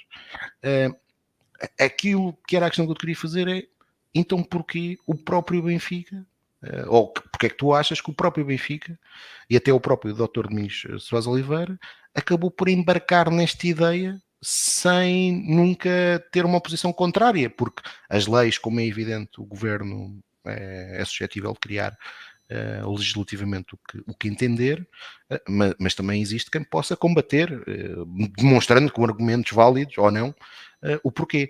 Mas o Benfica sempre teve uma postura nos últimos anos, desde a centralização, desde que o decreto-lei avançou, muito passiva. Achas normal este quase imobilismo do Benfica sobre este tema? Bem, tem impacto, não é? Que tem um impacto forte no Benfica. Em primeiro lugar, é uma situação politicamente difícil. A Liga é gerida em que a Constituição da Liga e os órgãos de gestão da Liga são eleitos, cada clube tem e as decisões, cada clube tem um voto. Ou melhor, cada clube da Primeira Liga tem 2 votos, cada clube da Segunda Liga tem 1 voto. Por isso, a representatividade do Benfica, ou do Sporting, ou do Porto, em termos da massa adepta nacional, não está refletida no seu poder de voto na Liga. E, como tal, torna este processo um processo que tem que ser gerido com pinças. Porque o G15, não é? O Braga e o resto da malta toda, obviamente que o Braga, né, segundo os valores que eu calculei, perde dinheiro com a chave de distribuição que tinha sido avançada, mas obviamente encurta a distância aos grandes. Pronto, é uma política de terra queimada, mas pronto. Mas o que é certo é que, se tiveres uma liga, olhando só após da Primeira Liga, 18 clubes em que 15 ou 14 ganham com isto, é muito difícil gerir politicamente este processo, não é? E creio que o Benfica teria sempre muita dificuldade para assumir uma posição. É difícil, lá está. Porque tem uma posição minoritária. Quer dizer, o Benfica são 2 votos na Liga. Pronto. Depois, há um segundo ponto. A ideia da centralização E eu senti isto. Eu, durante muitos anos, andei a navegar sozinho contra a maré. Quer dizer, eu era a única pessoa, quase, até por conhecer a vocês, eu era a única pessoa que era contra a centralização. Parecia que é apelativa. E a maior parte das pessoas parece que intuitivamente caminham para aí, não é? Parece que a centralização é boa, parece que aumentar tem uma data de chavões associados que tornam a ideia apelativa. Em Espanha funcionou e aumentou as receitas, aumenta a competitividade do futebol português. Quer dizer, ela é muito fácil de explicar e é muito fácil de seduzir. O problema é quando começamos a meter a coisa debaixo do microscópio e começamos a ver os buracos todos no barco, não é? E os problemas com isso. Por isso, eu acho que de facto. E depois temos outra questão que é: quem é que realmente no Benfica pensava este dossiê? Era um homem, Domingos Soares de Oliveira. Era o gerente principal da empresa. Eu não sei se Domingos Soares de Oliveira era algum guru das televisões ou realmente tinha. Mas mudou a posição, não é, Pedro? Mudou a posição. Há uma mudança, claro. Essas declarações dele são públicas em 2009, 2010. Foi presidente da Liga Centralização. Pois, epá, é aquilo que foi na cabeça de Domingos Soares de Oliveira, só ele saberá. Eu percebo que politicamente seja um dossiê muito, muito difícil de gerir. Eu queria só fazer aqui algumas notas. Nós não vamos esperar, o decreto-lei não nos deixa esperar por 28, 29. O próprio decreto-lei diz que a Federação e a Liga têm que ter uma proposta de modelo centralizado de comercialização até ao fim de 25, 26. Por isso esse é o deadline. E a Autoridade da Concorrência tem que aprovar esse modelo. Obviamente, nessa altura, o trabalho já tem que estar todo feito. Estamos a falar de um horizonte de 2 anos. Estamos em 2024. E é como eu disse há bocado, e para finalizar só a minha análise das 3 propostas, o que eu vejo são 2 propostas em que querem entrar no capital da entidade que vai ficar com a propriedade dos direitos, ok? São 2 propostas, CVC e Quadrantes, e fazem-no em troca de muitos milhões, não é? Pronto. Isto tem uma vantagem, que é skin in the game, ou seja, se eles conseguirem valorizar o produto como defendem que conseguem, eles ganham com isso. Se não conseguir, perdem com isso. Esse alinhamento de incentivos não é propriamente mau, num cenário em que sinto que a Liga, centralização e os clubes, de forma coletiva, desistiram da criação de quadros próprios para gerir o tema. Okay? Dentro de um quadro conceptual, em que se assume Liga, centralização, os clubes não conseguem ou contratar ou, dentro dos próprios quadros, criar uma equipa para gerir o tema da comercialização, valorização do produto, venda, etc. Nesse quadro conceptual, ou seja, não conseguem fazer isso, admitem essa incapacidade, e creio que é isso que está refletido nestas propostas, porque estas propostas foram solicitadas à indústria. Não aparecem 3 propostas caídas do céu ao mesmo tempo. Alguém pediu-as, claro. Não, a indústria foi solicitada a apresentar 3 propostas que visassem aqui um processo de M&A que viesse alguém tomar conta daquilo. Ok? Pronto. Nesse quadro conceptual, ter skin in the game parece-me uma boa ideia, por causa do tal alinhamento de incentivos. Se eles realmente conseguirem pôr a máquina a funcionar e gerar muito mais receita, também vão receber por isso. Por isso, aí parece-me um bom princípio. Eu tenho um problema. É que quem é que tem a competência para ver que é o melhor projeto? Claramente não é a Liga Centralização e as pessoas que lá estão, porque não é? Precisaram de ajuda de externos para lhes dizerem como é que devem gerir o próprio produto. Por isso são manifestamente incompetentes para fazer esse processo. E daí é que a minha preferência, dentro destas 3, vai para a da Nomura BCG, porque é a única proposta que não diz eu quero comprar os vossos direitos por X. O que a proposta diz é isto é uma indústria com diversos canais de monetização, de desenvolvimento do produto, de ativação de clientes / fanbase, e isto exige a entrada de um parceiro que conheça o negócio para explorar, e aquilo que eles propõem a fazer é assessorar a Liga Centralização, okay, a criar um processo transparente, competitivo, para escolher o melhor parceiro. Não é? Por isso, dentro daquele quadro conceptual, nós, Liga Centralização e clubes, não vão conseguir criar massa cinzenta para gerir, tem que pedir a terceiro. Então, a única posição que me faz sentido é pedir a alguém que perceba do negócio, que mostre credenciais de perceber do negócio e usar a assessoria dessa entidade para escolher o melhor parceiro para a Liga.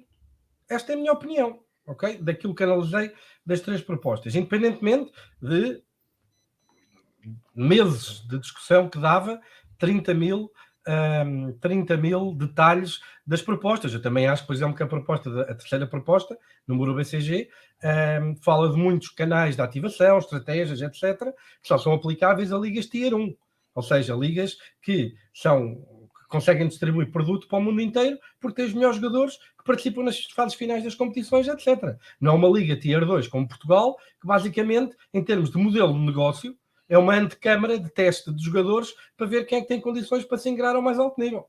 É o modelo de negócio que nós temos. E é um modelo de negócio que um país de 10 milhões de habitantes, com pouco poder de compra, permite. Permite. Porque, quer queiramos, quer não, o grosso da competitividade dos clubes europeus vem das ligas nacionais. 95% das receitas dos clubes da Alemanha para aí são das receitas nacionais, não são das competições europeias. Por isso, como é que Portugal algum dia pode competir com os clubes alemães? Nunca. Então nós temos um mercado de 10 milhões, eles têm um mercado de 80.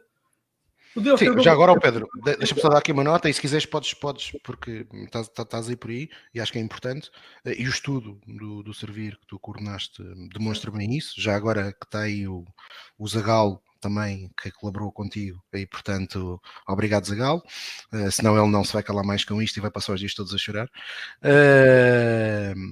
Mas tu comprovaste bem isso, que é a percentagem das receitas que os clubes portugueses são muito mais dependentes das receitas que recebem internacionalmente nas provas europeias. É o dobro, Tiago. É o dobro. É o dobro do segundo país que mais dependente está das receitas, que é a Bélgica. A Bélgica tem cerca de 10 ou 11% das receitas são das competições europeias. Portugal é 20 e tal. Pá, tipo... ou seja... E quando nós falamos de centralização em Portugal, é preciso que as pessoas percebam isto. Primeiro, falas da centralização por causa do aumento da competitividade. E estamos a falar, o João estava a falar de todas as obrigações que a distribuição do dinheiro no modelo centralizado tem, em termos de melhoria de infraestruturas, etc. Eu acho que isso é tudo importante. Mas há aqui um problema. Como é que tu vais monetizar isso? Claro. Como é que vamos monetizar isso? Essa é que é a grande pergunta. Não, como é que vais monetizar e como é que tu mantens a competitividade, que hoje em dia não é tão bom a nível europeu, não é? Estamos com dificuldades a nível europeu. Não tens clubes portugueses na Liga de Conferência, portanto é a terceira competição europeia. Portanto, como é que tu consegues injetar dinheiro, dizer aos clubes, olha, mas calma, isto aqui tu teres aí mais bancadas e pós-bares e etc, mas não podes ficar no dinheiro para investir em jogadores ou investir em formação. Como é que vais fazer isto? Isto é impossível. Não é saudável, quer dizer. Mas a imagem que se vende e a ideia que se vende é que vão ter dinheiro para poder desenvolver, se não vão ter dinheiro para se desenvolver. Vão dois pontos muito rápidos. Primeiro, a chave de redistribuição, ou seja, iriam 2 clubes à Conference. Quer dizer, então, o aumento de receita desses clubes que vão à Conference é minúsculo. Não é isso que vai meter sei lá, o Rio Ave ou o Guimarães ao nível do Alkmaar, do AZ Alkmaar da Holanda. Quer dizer, Já para não dizer que isso é um mito, que é um mito urbano que eu já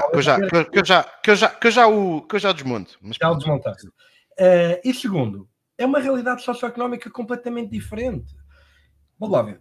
Quando nós dizemos que temos que aumentar a competitividade, a incerteza, essas coisas todas, para ativar o mercado e tal.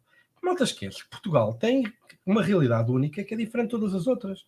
94,5% dos adeptos em Portugal são dos 3 grandes. São dos 3 grandes. Para ativar 94,5% do mercado, tens de dar uma hipótese a ganhar a 3 clubes. Eu sei que não é bom dizer isto, mas é o que é. Quer dizer, a Baviera tem quantos clubes? 2, 3 na Primeira Liga? E é um estado com quanto? E é uma região da Alemanha com quantas pessoas? 16 milhões?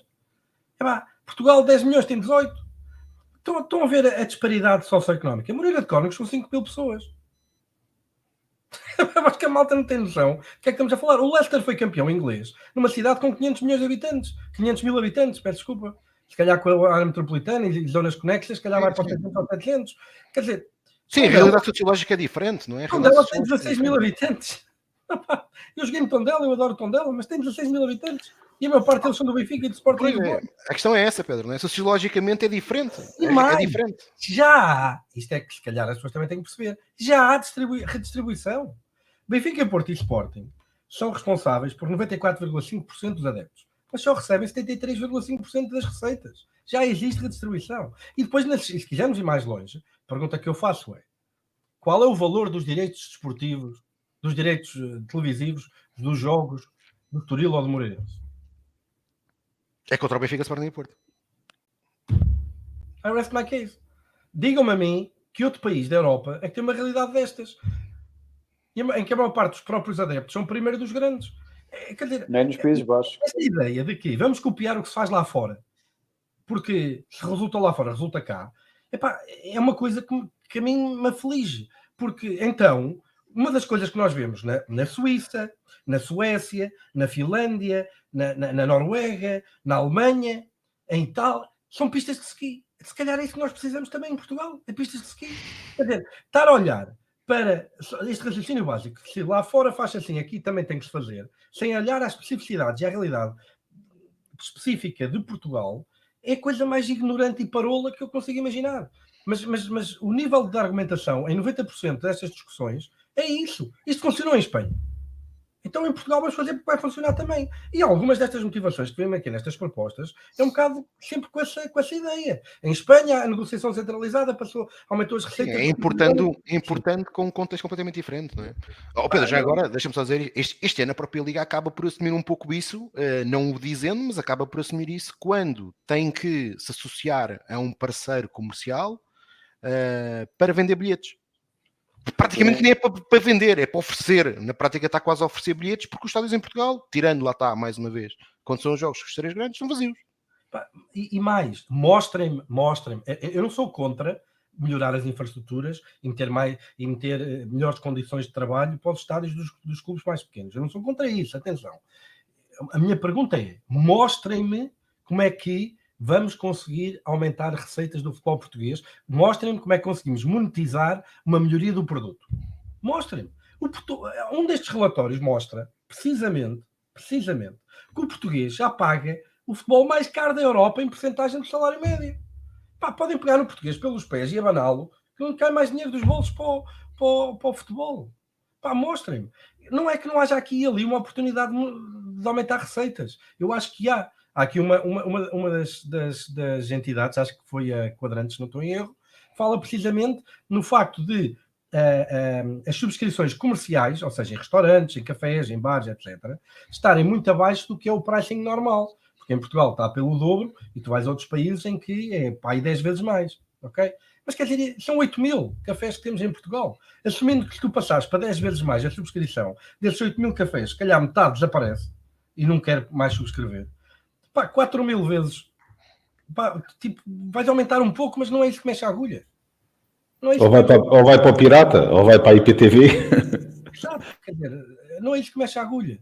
Por isso, e depois há outra coisa que também que me atormenta ao espírito de uma maneira. Esqueçam o futebol. Esqueçam o desporto. Vamos olhar para a economia. O que é que a malta diz? Portugal é um país de pequenas empresas, é o país com maior percentagem da população a trabalhar em esteticistas e cabeleireiros, negócios pequeninos, sem grande ambição, com pouco valor acrescentado. E o que é que nós valorizamos? As empresas conseguem crescer, ser grandes, competir nos mercados internacionais, não é? As grandes empresas que pagam salários mais elevados, quer dizer, é essa a ambição, que conseguem exportar, não é? Agora somos o maior exportador do mundo de bicicletas, toda a gente feliz, e o caralho.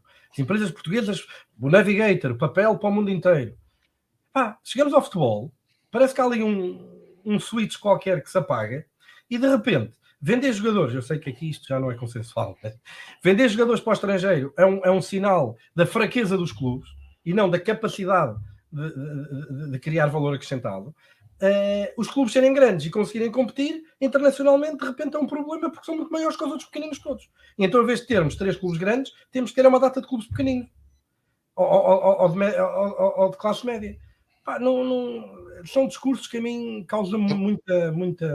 Pedro, antes de avançar para o Zé, a maior parte das pessoas que te conhecem, até porque tu és uma figura pública, comentas regularmente na televisão sobre economia, és professor de economia, e como professor de economia eu ia te perguntar uma coisa que eu sei qual é a tua resposta, mas gostava que tu, que tu explicasses, que é como tu vês que em 2015, com o aparecimento do Benfica, da Benfica TV e com a transmissão de jogos do Benfica TV, a Sport TV ficou numa posição muito fragilizada e acabou por acontecer aquilo que tu disseste, que é concorrência. Acabou por acontecer concorrência, eu sei que é uma palavra que tu gostas bastante, e que neste momento a verdade é que os direitos televisivos da Sport TV, e nós estamos a falar dos direitos televisivos do futebol português, portanto quem vai comprar os direitos televisivos do futebol português não me parece que seja uma empresa que não seja nacional, tem algumas dificuldades, que não seja um dos players nacionais, e todos nós aqui encaramos uma empresa que é a Sport TV.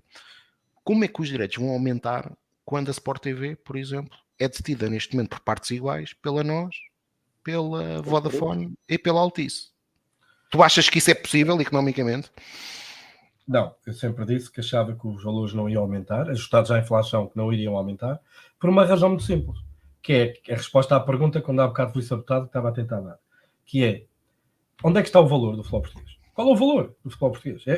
Eu não estou a dizer qual é o número, em que é que se baseia? Obviamente baseia-se no grosso da população querer ver futebol na televisão, mas não só. Não só. Baseia-se em algo mais. Que era algo que existia em 2015 e que não existe agora. Que é, quem tiver produto de futebol tem um conjunto tem uma rede de boxes na casa das pessoas no país inteiro. Ok? E porquê é que isso é importante? Porque tu depois vendes telemóveis, vendes pacotes de internet, vendes outros canais premium. Foi esta estrutura de mercado que estava assim desenhada, que fez em 2015 os valores chegarem onde chegaram. E a Sport TV pode dar prejuízo, mas o que é certo é que a malta, quem tiver a Sport TV, o que é certo é que vende depois mais uma data de outros produtos conexos. E mais nenhum produto em futebol de televisão te dá isso. Percebes? E aquilo que a Autoridade da Concorrência conseguiu em 2016 fazer foi destruir isso.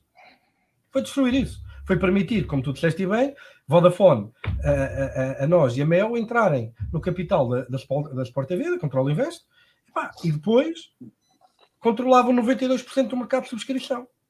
Até que a Vodafone comprou a Novo e passaram agora a controlar 100%. E não há concorrência. E por isso é que a partir de 2016 duas coisas interessantes aconteceram.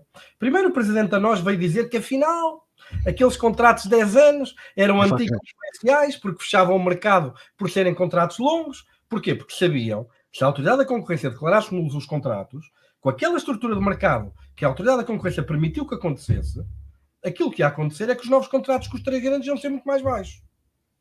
Ponto 1. Ponto 2. Será que iam? Ou sou eu a achar? Não é achismo. Porque os clubes pequenos que tinham contratos mais curtos renovaram todos depois de 2016 por 60% ou 70% daquilo que tinham antes. E esta é a realidade que vai acontecer para a frente, ajustando à inflação.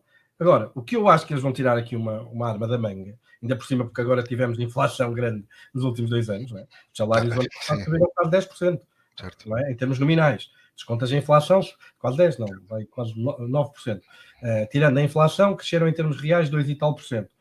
Ou seja, tu se venderes os salários, tu entre 2015 e 2022, o dinheiro perdeu 20% quase do poder de compra. Se tu fizeres o mesmo negócio dos 190 milhões em 2020 em 22 ou 23, já estavas a perder 20% relativamente àquele 2015.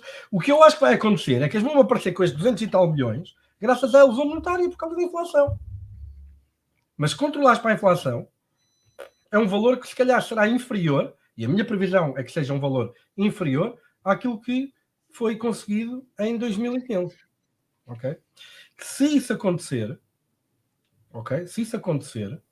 vai ser muito difícil que Benfica e Porto e Sporting e Braga não percam relativamente aos valores que tinham. E percam competitividade nas provas internacionais. E nas provas internacionais há um fator agora novo, não é? Que é as novas regras da UEFA das receitas e das despesas. Que não podes gastar X consoante as tuas receitas. Vai diminuindo ao longo dos anos. Mas aqui a chave principal é que é assim. A malta fala todo mal do futebol português.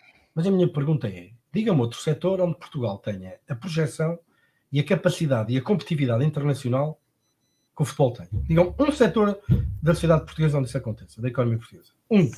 Ok, em patins.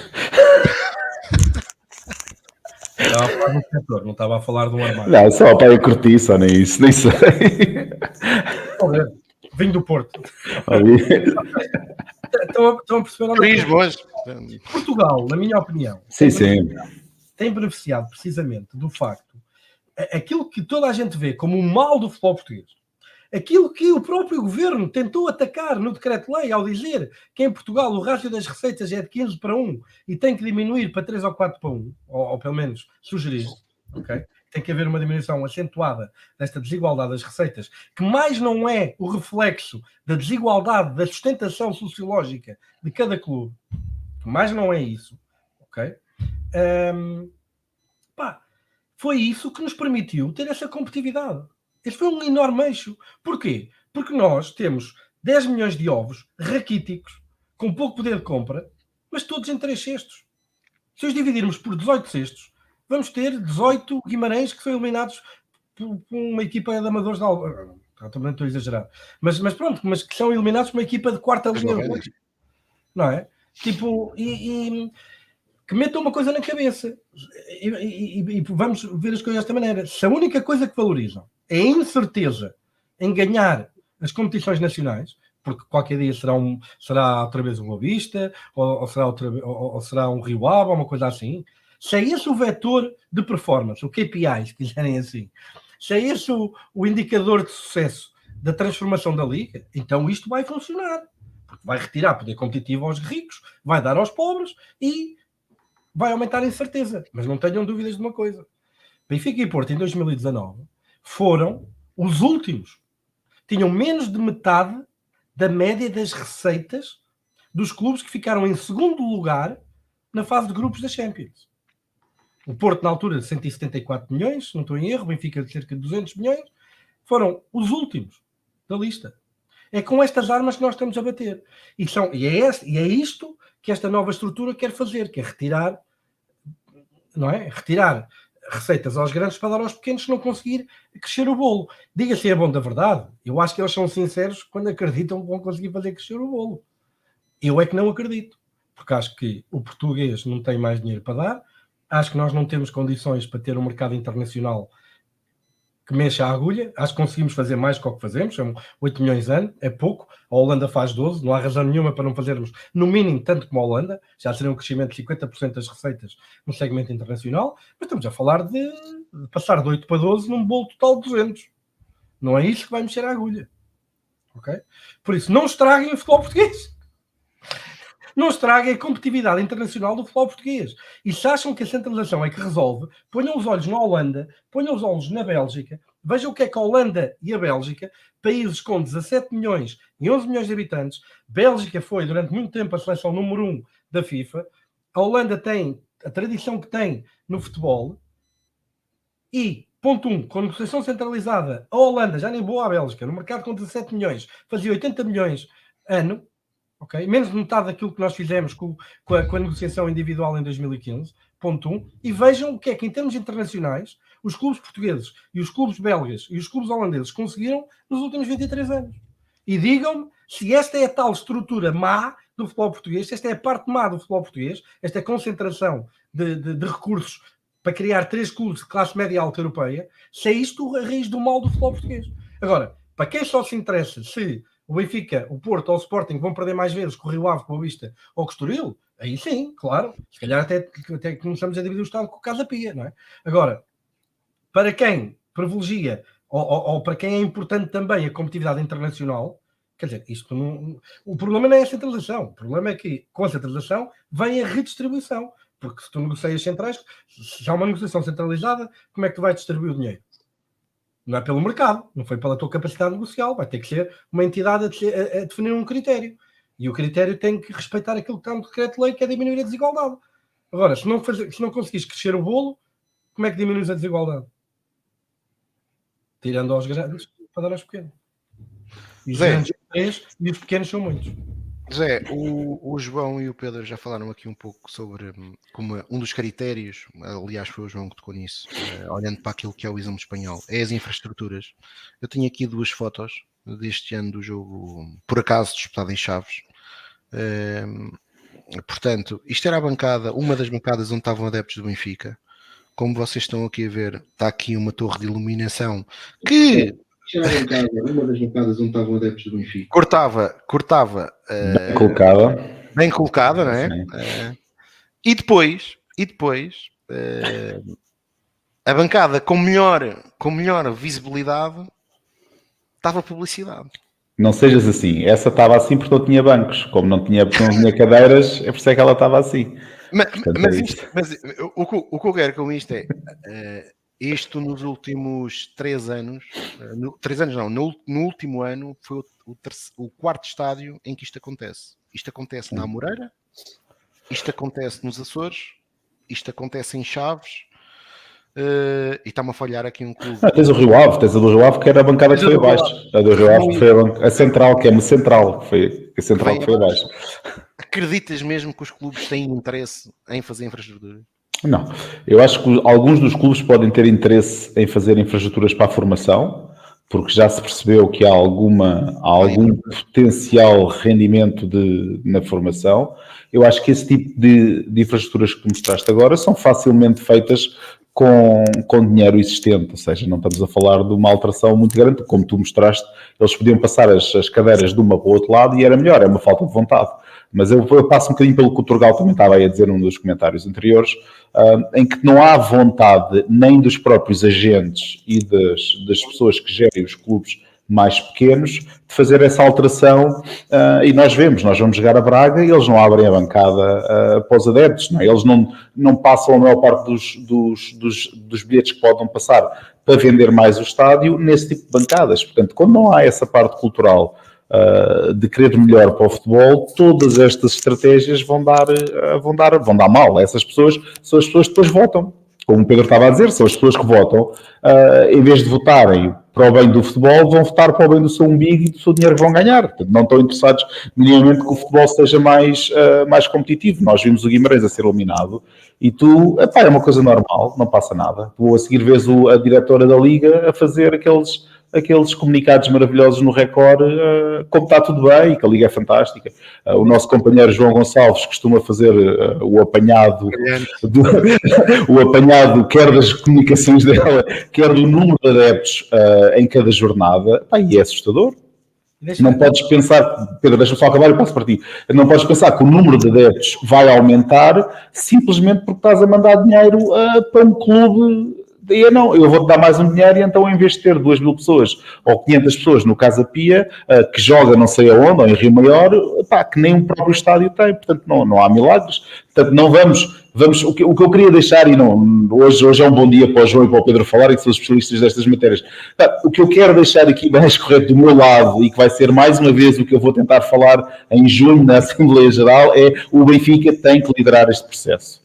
O Benfica tem que liderar este processo, quer seja internamente connosco e todos os 50% da população que são benfiquistas, como também ir falar na parte dos deputados. Temos aqui eleições agora, vamos ter eleições com alguém que esteja em local e que possa ser eleito, e dizer, meus amigos, isto é uma parte fundamental da existência do Benfica e da nossa competitividade, portanto, querem o nosso voto dos benfiquistas, têm que prometer que acabam com a centralização quando forem para o governo. Ótimo, está feito. Era a minha plataforma política. Se eu um dia tiver um partido, que eu não tenho partido nenhum, o meu partido vai ser o SL Benfica, que é tudo o que nós fazemos é para o bem do Benfica. Portanto, eu acho que éramos capazes de ter uns quantos votos. Mas é isso.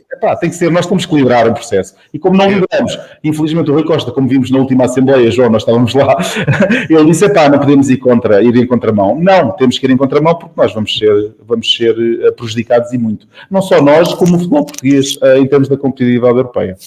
Eu sou favorável à República do Sport Lisboa Benfica. Meu amigo, eu sou um grande fã, ali um conclave ali na zona. O problema é definir a zona, porque o Benfica é enorme, quer dizer, tinhas que ir à Suíça, aos Estados Unidos, não era fácil. Fazemos eles uns enclaves em que rebeliamos aquilo, mandamos para lá umas bombas, estilo ali o enclave com Tomil. Força, Pedro. Uma chega rápida. O João há bocado disse algo que é toda a verdade, que é isto também é um projeto de poder, ou seja, a Liga tendo a negociação centralizada em seu poder, obviamente a ambição é criar um conjunto de regras que consigam ter poder sobre os clubes, inclusive sobre as infraestruturas, sobre um conjunto de condições, e não tenho dúvidas das boas intenções. Mas há uma parte que vai ter que ir naturalmente, porque senão não aumenta a competitividade, não é?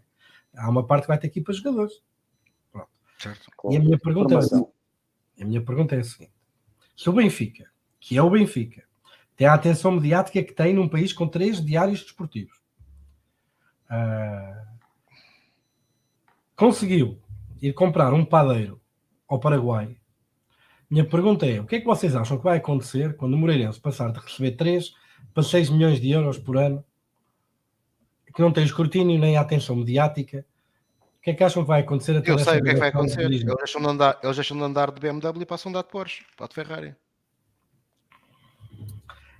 Em a bom da É verdade, simpático. E ser simpático. há o anterior secretário de Estado, ou melhor, o atual secretário de Estado, que está em processo de saída do governo, estava a preparar um pacote legislativo que visava precisamente aumentar o escrutínio relativamente aos dirigentes das chaves do desporto, criar um departamento da Polícia Judiciária, acho eu, ou Departamento de Ação Penal, uma coisa assim qualquer, para investigar crimes associados à prática às chaves desportivas, essas coisas todas. E há ali todo um pacote de exigências de prestação de declarações patrimoniais, essas coisas todas.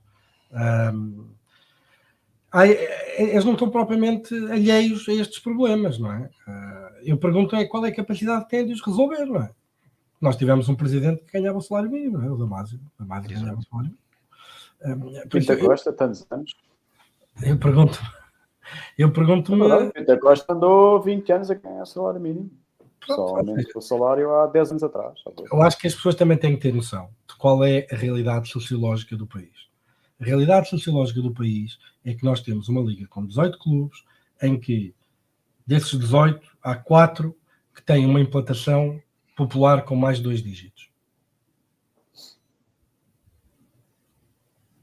Tem mais do que 10 mil adeptos. Há 4. Ou 5, talvez.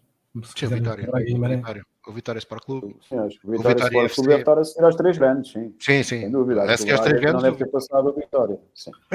E até vou dizer mais, até vou mais longe, nem passou o Vitória Sport Clube.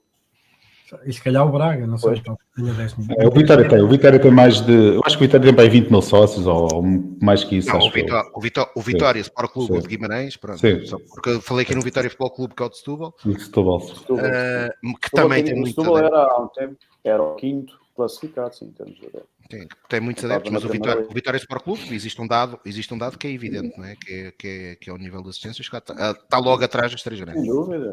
O Vitória tem 30 mil sócios. O Guimarães, 30 mil sócios. Vitória Sport Clube, não digas Guimarães.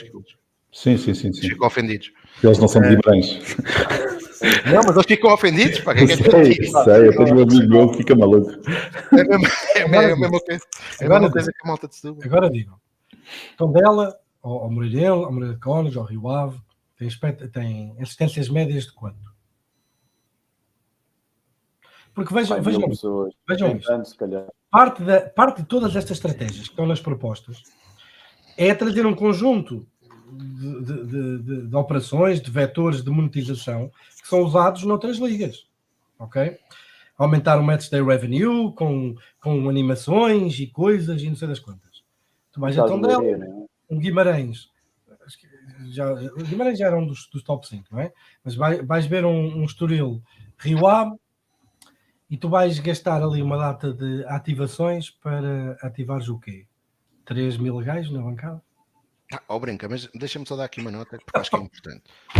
Em Portugal, eu não gosto propriamente do líder desse clube, que é o António Salvador, mas tenho que lhe reconhecer uma coisa. Ele agarrou num clube há 20 anos que lutava para não descer a divisão, que numa cidade, que é a cidade mais jovem de Portugal, onde claramente toda a gente sabia que era dominada pelo Benfica, e hoje, 20 anos depois, ou seja, dá trabalho, demora anos. O que a Liga quer fazer é, com um estalar de dedos, criar adeptos dos Tondelas desta vida, com todo o respeito pelo Tondela ou pelo Moreirense. E isso não acontece. Demora tempo. Hoje o Braga, claramente, percebe-se. Aliás, quem é benfiquista e vai a Braga, percebe que existe uma hostilidade muito maior àquela que existia há 20 anos atrás, onde de facto aquilo era a capital do benfiquismo no Norte. Hoje, se calhar, já não é assim tanto. Mas, Hoje, Tiago, deixa-me só para pegar nisso que tu estás a dizer, há uma coisa muito importante e também não é discutida, ou seja, a questão da centralização, a chave que toda a gente quer para abrir a porta é para abrir a porta ao quê? Maior competitividade. Eu acho que há logo um problema à cabeça que nem passa pela centralização, passa pelos quadros competitivos, que tem um excesso de número de clubes na primeira e na segunda liga, para começar. Pronto. Segundo, há aqui uma visão futura, isto discutido, acho que eventualmente o Pedro, no meio das reuniões que tem sobre esta situação, com a Liga ou com outras entidades relacionadas com o futebol, pode ter tido, que tem a ver com o seguinte: a centralização, a meu ver, posso estar enganado, serviria à partida para alavancar os que têm menos capacidades financeiras para se poderem aproximar a mais daqueles que já têm essa capacidade. Mas isto depois não é para ser como subsídio. Ou seja, a uma dada altura do futuro, as sociedades esportivas que têm tido esse financiamento, ou que vão tendo esse financiamento ao longo dos tempos, têm que depois têm que ser autossuficientes, autossustentáveis. E isso só é possível de uma maneira que foi o que acabaste de dizer, é ter sócios pagantes, que comprem o produto, que vão ao estádio.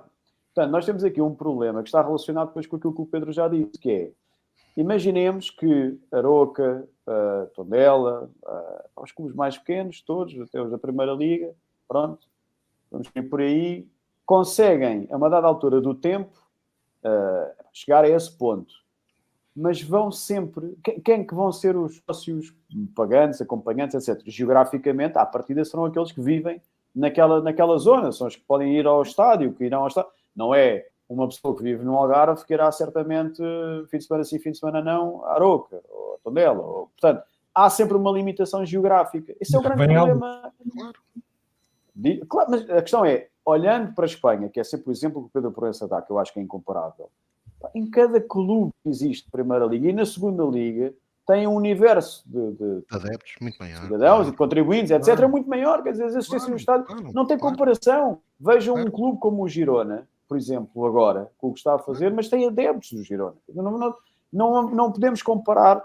O grande problema aqui é que, e há bocado o Zé dizia uma coisa com a qual eu concordo, aliás, tenho manifestado isso, que é o Benfica não só devia liderar isto, como devia liderar muitas outras coisas, nomeadamente a questão da federação, a questão da Liga, etc. Mas também não faz pelo próprio nome que tem. Ou seja, não consegue. Há aqui uma determinada neblina sobre nós não somos vaidosos e não queremos demonstrar que temos mais valor do que os outros. Acho que o Benfica tem que ser o primeiro a assumir isso. Tem que dizer publicamente, tem muito mais valor do que os outros. Não é que os outros andam ao rastro do Benfica, mas por comparação tem. O Benfica tem mais pessoas no estádio contra o Aves para a taça da Liga do que tem o Sporting contra o Porto em casa. Isto é um facto. Quer dizer, portanto, há que saber lidar com isto. Agora, se me disseres assim, não consegues entrar à mesa, o Pinta Costa, o Varandas e o Rui Costa dizer que eles têm que andar um bocadinho ao toque em determinados critérios daquilo que vai ser a centralização, ao toque do Benfica. Então não há centralização. Ou então o Benfica não acorda na centralização. Quer dizer, isto é uma coisa que é lógico. Ninguém do governo intrometer-se. Há bocado vi um comentário muito interessante. Deixa-me pegar no teu exemplo. Catalunha. Estavas a falar de Girona, Catalunha. Quantos clubes tem a Catalunha na Primeira Liga? Deles, na La Liga. Deve ter o Barcelona espanhol. Pois, o espanhol já desceu, não é? Sim. Então, se calhar tem 2, não sei. Mas tem 2 ou 3, não é? Pronto. Sim, mas por norma tem Barcelona, Espanhol, Girona. Tem quase tanta população como Portugal, quase 8 milhões. E tem um PIB igual ao português. Sim.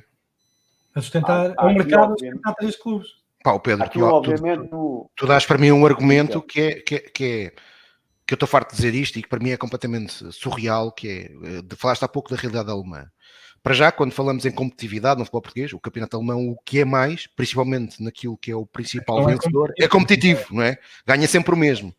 Aliás, o próprio Bayern, neste momento, já cria estratégias para ver se não ganha. Acho que eles, neste momento, já se auto-boicotam para ver se não ganham um título para deixar os outros. Mas, enfim, é um facto que depois nós vimos os estádios da Alemanha, da Primeira e da Segunda Liga, sempre cheios. O que é impressionante, lá está, demonstra aquilo que tanto tu como o João estavam a dizer da realidade local. Mas depois há uma coisa, e que tu há pouco referizaste, e que para mim é inacreditável como é que em Portugal não toda a gente olhar para o lado para isto, que não é olhar para o lado, porque eles sabem que é. O campeonato português tem o mesmo número de clubes que o campeonato alemão. Pois. Tiago, eu vou matar já isso. Berlim, 3 milhões e meio de pessoas. Hamburgo, 1 milhão e 800 pessoas. Munique, 1 milhão e meio. Colónia, 1 milhão. Frankfurt, 750 mil. Epá, tipo, estamos a falar mas há uma coisa muito importante, é que o Tiago, há uma coisa muito importante que o Tiago estava a dizer agora, que é a questão de... Há sempre este problema. Quando este tema é discutido por causa da questão da competitividade, do dinheiro, tem necessariamente vir à baila uma coisa que é, olhem para a Alemanha, aquilo não é competitivo, ganha sempre o mesmo. Não tem a ver com quem ganha. Tem a ver com a sustentabilidade.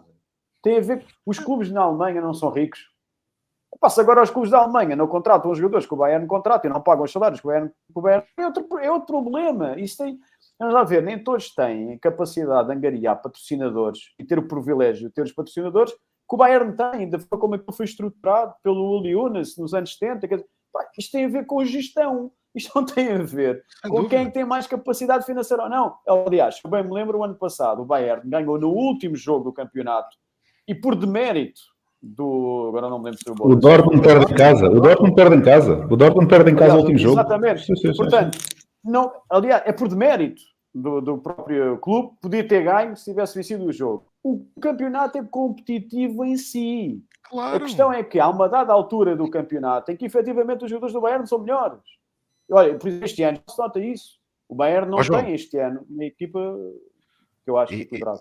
Isto que eu vou dizer agora, infelizmente aqui para nós os quatro, é triste, mas se o critério fosse um fator absolutamente decisivo para ser campeão, o Benfica era campeão todos os anos. Com o diferencial que existe para os outros, não é? Eu acho que não devem colocar o tónico, genericamente ou transversalmente, não se deve colocar o tónico em que isto agora vai aumentar a competitividade, qualquer um pode ser campeão. Isso é falso. Isso é um argumento que não tem nexo absolutamente nenhum. João, eu queria pôr aqui um tema em cima da mesa, até porque já falaste na Federação, e eu acho que é importante, e há umas declarações muito importantes feitas na semana passada por Fernando Gomes, que é o presidente que está a sair da Federação, e tu fizeste hoje um artigo também, o teu artigo semanal de opinião no Jornal da Bola. Está mesmo? Refere-se a isso. E Fernando Gomes, para já, assume que não considera que a centralização seja o fator decisivo para o aumento da competitividade, e fala numa coisa que tu já falaste aqui, tu e o Pedro, que é a questão da reformulação dos quadros competitivos da Liga. E a pergunta que eu te faço é, tu achas que estas declarações são declarações de quem estrategicamente está a pensar o futebol português, ou é mais para criar aqui já uma cisão com Pedro Proença, que tudo indica será o candidato, ou será candidato à liderança da Federação Portuguesa de Futebol, também, supostamente, com o apoio do Sporting Lisboa. Cisão entre quem? Com o Pedro Proença. Entre o Fernando Gomes e o Pedro Proença. Já existe com a criação da Liga Centralizar a revelia da Federação. Sim, e o próprio Fernando Gomes diz na entrevista ao jogo que se não deixaram de acompanhar o processo da centralização. Diz que a Federação saiu completamente... há claramente, as pessoas que calhar não sabem isto publicamente, mas já há muito tempo que há um problema entre a Liga e a Federação. Não conseguem entender nas pessoas dos presidentes. A Federação faz trabalho à revelia da Liga. Não é à revelia, ou seja... Pedro Proença, que é vice-presidente por inerência do cara que tem, não tem voto na matéria na Federação, e entendo que deveria ter, mas está sempre isolado, porque há uma maioria, como é óbvio, e depois a Liga também tem a sua vida própria e não dá cavaco à Federação. Isto é a forma como está também estruturado em Portugal as relações e o acordo que existe entre a Liga e a Federação. Aquilo que me estavas a comentar, eu acho primeiro que a entrevista do Fernando Gomes é uma manifestação do levantamento, nem tanto sequer do seu legado, daquilo que foram os 3 mandatos seguidos, mas fazer já um ponto relativamente àquilo que é a sua opinião daquilo que aí vem e que é contra determinadas coisas. Portanto, basicamente a criticar a Liga sobre determinadas situações, nomeadamente sobre a centralização. Ele acha que o modelo não é sustentável, ele próprio diz isso, e até dá um exemplo muito interessante, que o caso do Feyenoord e do PSV na Alemanha, Nos Países Baixos ganham 11 milhões de euros pelos direitos televisivos. Portanto, vamos lá ver uma coisa. Não sou propriamente o maior fã de Fernando Gomes, mas reconheço que no trabalho da Federação há várias coisas que ele fez muito boas. Nomeadamente o futebol feminino, por exemplo. E reconhece também outra coisa. E quando ele era presidente da Liga, já o tinha feito. Foi a segunda Liga não é sustentável profissionalmente. Criaram a Liga 3.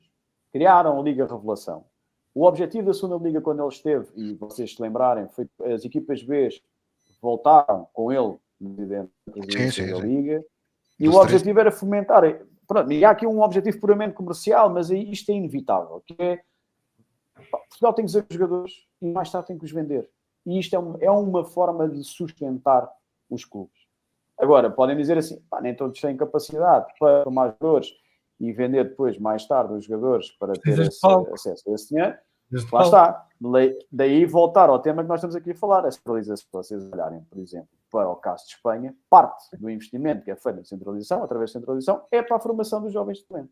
Coisa que Fernando Gomes, quando estava na Liga e na Federação, sempre fomentou. Portanto, a questão aqui é que Fernando Gomes olha para Pedro Proença já como um candidato, isto é assumido. Pedro Proença diz que não, e logo mais está focado na Liga, vale o que vale. O Benfica vai apoiar Pedro Proença, eu posso dizer que tenho claramente essa indicação em que o Rui Costa se vai atravessar, como Varandas e como Pinta Costa se vai atravessar com o presidente atual da Liga para a Federação. Nuno Lobo já não é cogitado. Eu não sei, eu acho que o Nuno pode candidatar-se à Federação sem sucesso, sem margem de sucesso, numa tentativa de mais tarde poder ingressar Andou muito boato que o Benfica iria apoiar o Nuno Lobo. Não vai apoiar o Nuno Lobo porque o Benfica, institucionalmente, como todas as outras sociedades esportivas da Primeira e Segunda Liga, vai apoiar o Pedro Proença. Segundo, há depois interesse à mistura, certo? Nós sabemos quem é que manda, por exemplo, naquilo que é a seleção nacional, nomeadamente uma empresa de agenciamento, que é a Gestifood, e como é óbvio, o Benfica tem relações privilegiadas com a Gestifood, e se a Gestifood tiver interesse em que seja Proença o presidente da Federação, o Benfica vai apoiar Proença. Isto é um exemplo daquilo que o Benfica poderá apoiar e, aliás, um motivo de entre muitos que o Benfica vai apoiar Pedro Proença. Segundo, há um problema relativamente o Figo aqui pergunta ao Pedro Santos. E o Pedro Santos responde que está fora de hipótese. O Figo quererá eventualmente um salário e vir cá uma vez por mês e é impensável. O Presidente da Federação, para que vocês saibam, até na última alteração à lei de 2014, o Presidente da Federação passou a ser um cargo autónomo executivo, portanto é um órgão autónomo e o Figo não tem condições para exercer esse cargo. Humberto tinha que ser um empurrado. Não sei se tem perfil para isso, eu até duvido que tenha perfil para isso. Depois tinha que ter uma equipa para isso feito. Depois tinha que ir à guerra também, não é? O Humberto não tem perfil para ir à guerra, muito menos sabendo que do lado de lá vem aí uma pessoa com ideias fixas, vem aí uma pessoa que se vai candidatar, que o mais certo é que ganhando vai correr com uma série de pessoas dentro da Federação. Não estou a falar, obviamente, das pessoas que terminam o seu mandato ou que chegam ao limite máximo, mas o que eu acho que é mais relevante aqui, e tendo em conta até a entrevista do Fernando Gomes, foi um ponto de situação relativamente àquilo que é discordância relativamente a algumas coisas que o Pedro Proença tem vindo a fazer. E depois não se esqueçam que há aqui uma coisa muito importante. A centralização, a Federação tem uma palavra a dizer, a centralização está previsto na lei. A questão é que, na Federação, as sociedades esportivas têm algum peso, mas têm peso também, são as associações. E o Pedro Proença não tem o apoio das associações. Poderá vir a ter, atenção. E aí entramos novamente na conversa do Nuno Lobo. Acho que o Nuno Lobo, enquanto presidente da AFL, eu trabalhei com ele 10 anos, eventualmente, eu agora não me recordo, 10 anos da Associação de Futebol de Lisboa, tem de facto, é bem visto, sobretudo nas associações Centro e Sul. Não acredito que tenha o sucesso de milhões de votos em tudo o que for sempre para cima. E, portanto, o Proença vai ter que correr atrás dos votos das associações e que eu me lembro só há uma pessoa que tem esse poder ainda hoje de margem de manobra nas associações. Que é eu faço esta pergunta a ti e depois também gostava de saber a opinião do Pedro e do Zé. O Benfica, tu falaste que o Benfica está muito associado a uma empresa, que é a Justin Food, Parceiro decidida por Jorge pelo Mendes. Mas a questão que eu te fazia é, mas não faz sentido é o Benfica ter uma agenda própria para o futebol português? E atenção, não estou a dizer que seja a agenda própria para o seu próprio benefício, obviamente que o bem geral do futebol português é o bem do Benfica. Mas O Benfica não concretamente, quando tem. fez a propostas, não era O isso que Zé fazia disse há sentido? bocado uma coisa, o Zé disse há bocado uma coisa que entronca exatamente aquilo que me estás a perguntar. Só que vou responder de outra maneira. O Benfica não tem quem pense nisso. Não tem. Não vale a pena andarem aqui. Não estou aqui, obviamente, a minorar Rui Costa, Luís Mendes, seja lá quem for. Não tem. O Benfica não tem uma direção, nem no clube, nem na SAD, que pense isso. Olhem, para o bem ou para o mal, Domingos José Oliveira, pessoa amplamente não é do agrado dos benfiquistas, nós já falámos aqui N vezes, criticámos trabalho, etc. Nesse aspecto, tinha essa preocupação. Sendo ou não sendo, lá está, o doutor Luís Miguel Concelos, sendo ou não sendo benfiquista, não sei se por ser de poder ou não, através do Benfica, tem essa preocupação. Isto é curioso. Ou seja, o Benfica não pensa nisto, não quer saber disso. O Benfica preocupa-se com outras coisas. Não consegue perceber que precisa, não é de controlar, mas precisa de ser o pioneiro, ou pelo menos o clube que está na vanguarda, para depois todos os outros seguirem. Há bocado disseste o exemplo do Braga, e o Pedro disse o G15, que eles apelidam efetivamente o G15. O Braga tem tomado as rédeas desta situação. Só não consegue avançar a mais. Porque existe o Benfica, o Porto, exatamente. Portanto, aqui a questão é que o Benfica, com muita pena minha, está acomodado exatamente por causa disso, porque não vale a pena ter que pensar muito nisto, porque os outros vão ter que me vir pedir a mim para eu poder decidir. Isto é triste. Quer dizer, não faz sentido absolutamente nenhum. Amanhã é já 2028. Amanhã é 2028. Não tens quem pense nesta situação que ter eleições em 2025. Portanto, até lá não sabe o que é que vai acontecer, qual é que é o pensamento que o Benfica tem relativamente à Liga, à Federação, etc. A dada altura tem que se posicionar. Mas é triste que só pensa no futebol, só pensa enfim, naquilo que é o passivo e o ativo, etc.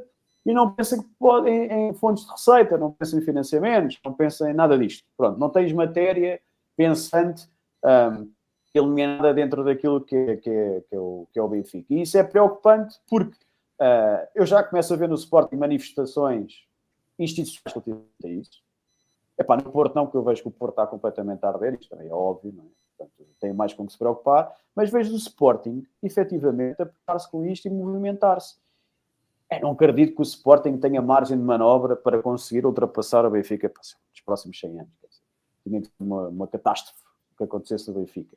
Mas preocupa-me que o Sporting dê primazia a isso, dê primazia no sentido de que sabe que pode ir ali ter algum papel relevante, e o Benfica não, simplesmente não quer saber. Não faz sentido absolutamente nenhum. Nós passámos de um clube, que hoje em dia é uma empresa, mas passámos de um clube nos anos 80, 90, que tinha efetivamente interesse em ter alguém que decidisse e que trouxesse de arrasto todos os outros clubes, fosse um exemplo para os outros clubes, e agora, mais que nunca, fosse um exemplo para parceiros institucionais estrangeiros.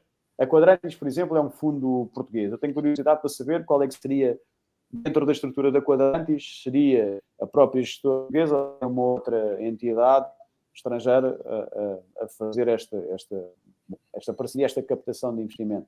Mas o próprio Benfica tem margem, tem pessoas, tem capacidade e matéria para poder ser quem influencia positivamente a Liga e a Federação. Não quer saber disto para absolutamente nada, porque não quer, acho eu, no pensamento do nosso Presidente, não quer flexibilidade.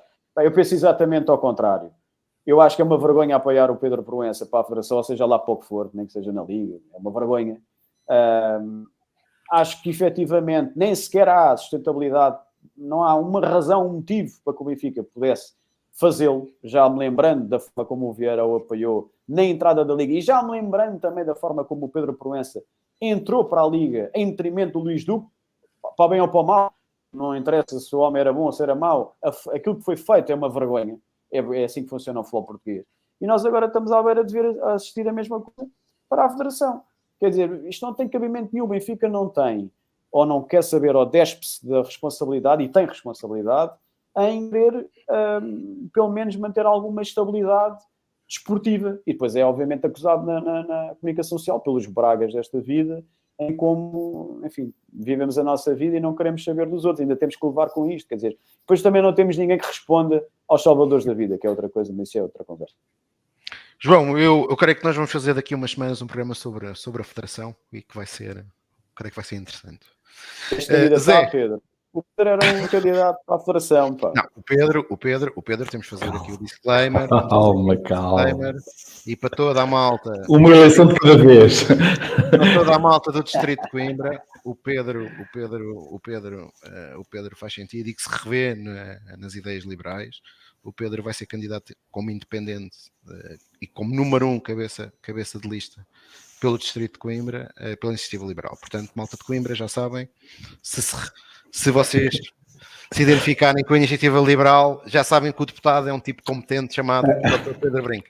A primeira moção a ser entregue para a votação é acabar com o decreto-lei. Eu ia fazer 2 perguntas, até para fecharmos, que é uma sobre o Fernando Gomes, que coloca em causa a competitividade, ou seja, diz que não é a Liga Conference que coloca em causa a competitividade europeia dos clubes portugueses, na entrevista que dá, e a segunda, e se concordas ou não com isso, e a segunda é se tu achas, e eu agora fiz aqui esta publicidade, se existe espaço de manobra para quem for eleito, qual for o governo que sair de dia 10 de março, eu não digo revogar a lei, mas pelo menos suspendê-la até até dar mais espaço para existirem de facto aqui estudos sérios que permitam validar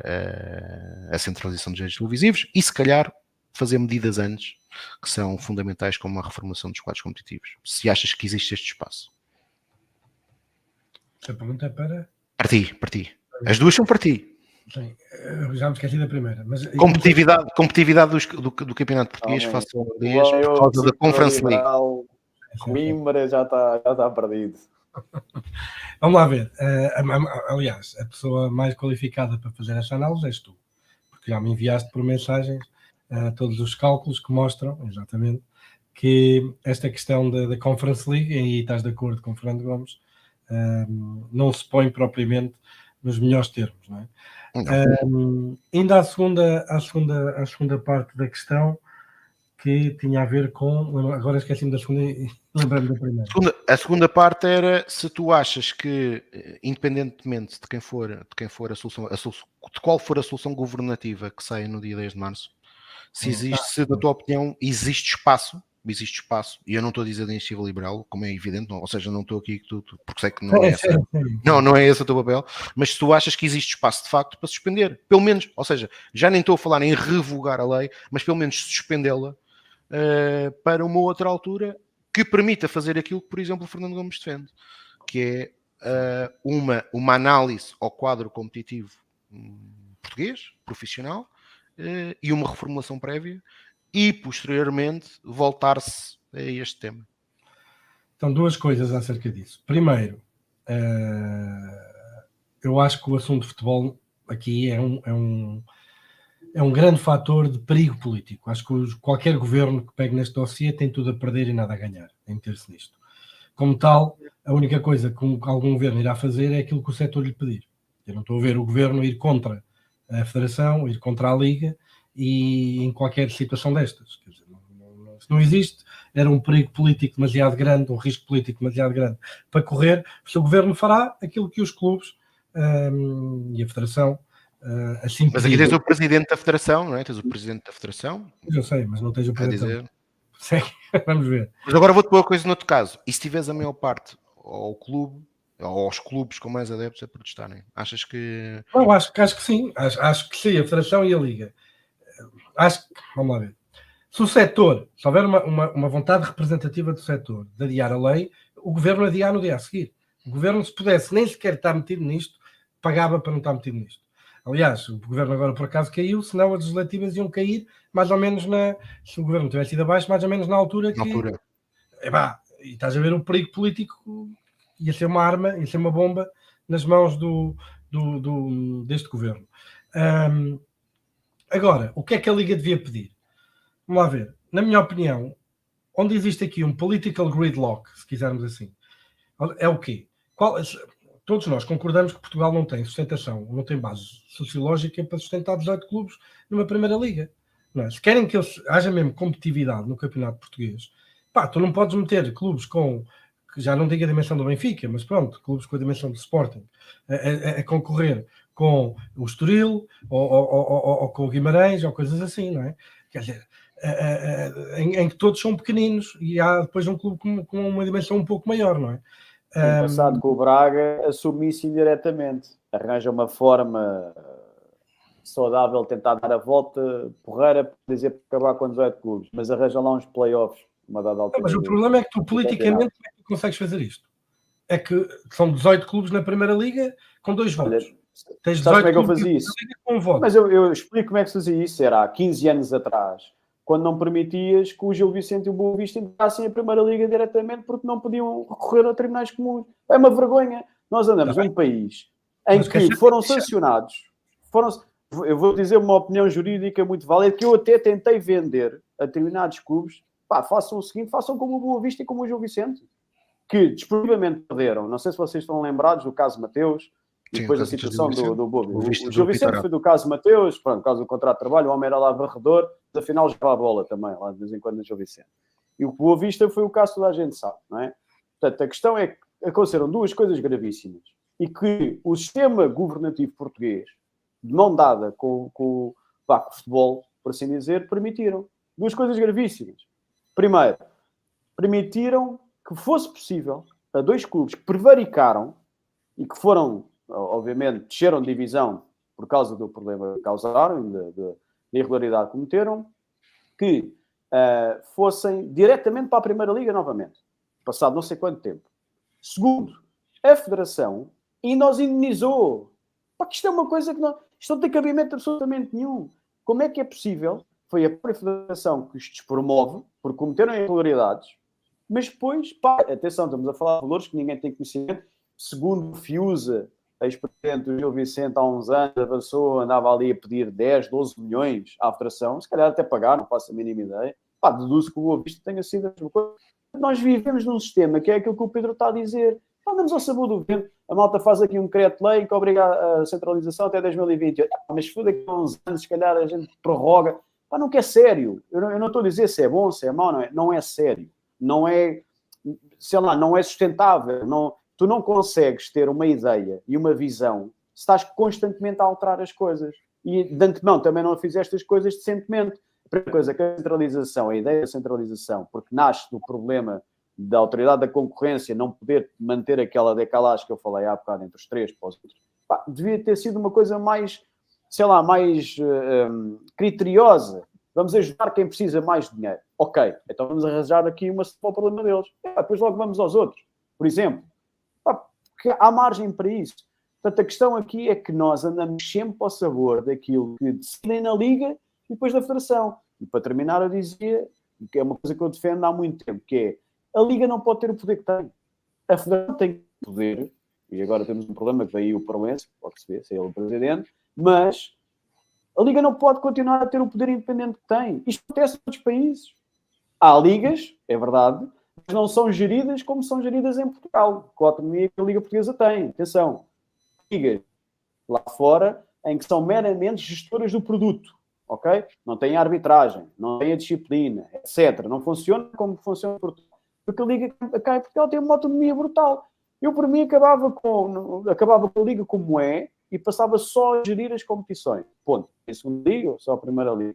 E era só o papel que a Liga tinha que fazer. Não é andar aqui a discutir regulamentos de arbitragem, de disciplina, ter comissões de instrutores, ter o poder. Tem, acaba por ter poder. E é a própria Liga que tem o poder até na centralização. Criou uma empresa, aliás, tem várias empresas que foram criadas até uma empresa bem para infraestruturas e imobiliária. Como se a Liga fosse uma entidade altamente riquíssima, multimilionária. Se é uma entidade rica e se vendem essa ideia, porque é que não passa, porque é que não distribuem mais dinheiro aos clubes? Precisam de dinheiro. Estão a queixar-se que precisam de dinheiro. Pá, distribuam mais dinheiro aos clubes. Em vez de andarem a fazer projetos megalómanos para uma nova sede da Liga, pá, distribuam esse dinheiro aos clubes. Se calhar já ninguém se queixava. Não. É difícil, eu percebo, é difícil conviver entre todos eles. A razão pela qual eu trouxe esta questão à baila é que se há uma área em que existe um political gridlock, ou seja, em que, se nós todos concordarmos que devia haver uma reformulação dos quadros competitivos, fosse por playoffs, fosse por diminuição do número de equipas na Primeira Liga, tens um problema. Quer dizer, os clubes da metade de baixo da tabela não querem playoffs porque vão perder jogos com os grandes, que é daí que vão buscar o dinheiro. E não querem menos clubes na Primeira Liga porque depois vão receber menos direitos televisivos. Por isso, eles são sempre a perder. E como eles são mais, okay, nunca vão aprovar uma coisa dessas. Por isso, do ponto de vista político, por isso é que a reestruturação, tipo, qual seria a estrutura ótima competitiva para a Primeira Liga Portuguesa? É uma pergunta que nunca me apaixonou, porque, politicamente é inviável. Percebes? Aí sim o governo podia tomar uma posição.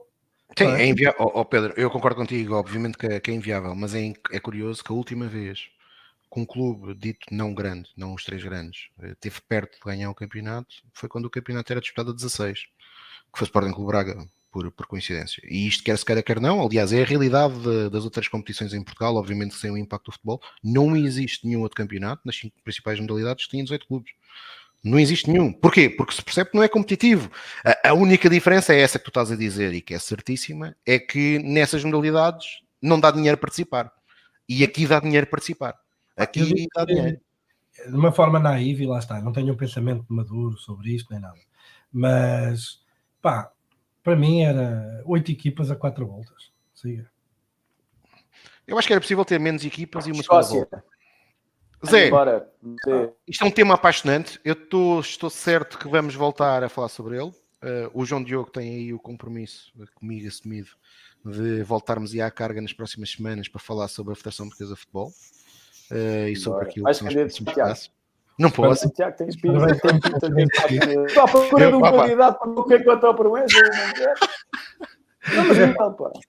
Mas porquê é que o movimento também não faz uma candidatura à Federação? Ou servir o bocal.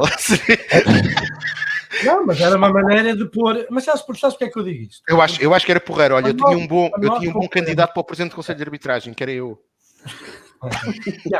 Mas ouve, isto pode ter brincadeira. Mas nós, quando concorremos contra o Rui Costa, nós sabíamos que a probabilidade de ganhar era quase 0, não é? É esta a fé de um candidato na Liga. Como é que este gajo pode ser eleito por Coimbra desta maneira? Não pode, não pode. Pedro, tu não se candidata contra o Rui Costa. Há candidatos para ganhar eleições. Eu acho que essa divisão também não deve ser bem vista. Num cenário em que Proença vá como candidato único, há aqui um grande mérito, porque uma das coisas que eu acho que foi muito conseguida por nós nas últimas eleições do Benfica, independentemente do long shot que seria ganhar, é que houve discussão, não é? Houve discussão sobre ideias, sobre projetos, e depois houve uma coisa fantástica, que foi uma grande parte das medidas que nós sugerimos no nosso programa foram adotadas pela lista A, Pedro, pelo clube. Vou só interromper e vou fazer uma coisa. Eu não vou dizer... Sim. Eu não gosto de falar dos clubes adversários, principalmente aqueles que até se parecem com associações criminosas. Não gosto. E não gostava de os representar. Mas há neste momento um potencial candidato, ou que vai ser potencial candidato, que eu acho que vai ser muito perigoso para o Sport Lisboa Benfica, na minha opinião. André Vilas Boas. Luís Vilas Boas. Que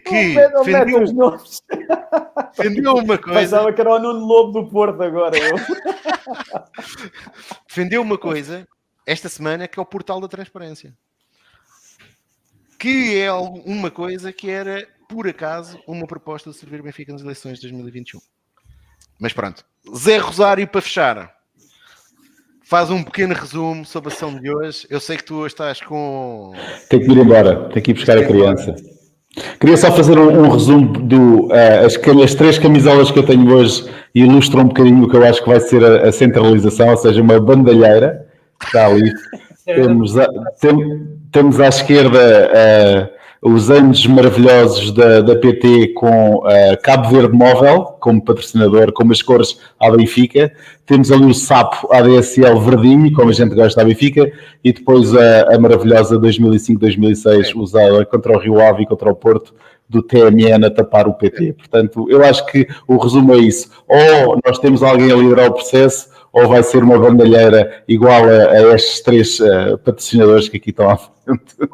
Zé, deixa-me só, porque mostraste essa camisola da TMN e uma coisa que o João falou há pouco, que para mim é muito cara, que é, eu acho inacreditável como é que o Benfica nos últimos mais de 10 anos não utiliza a sua força social. E essa camisola, eu recordo-me, essa camisola é uma aberração, esse quadrado retângulo, eu acho que isso, naí parece-me um quadrado.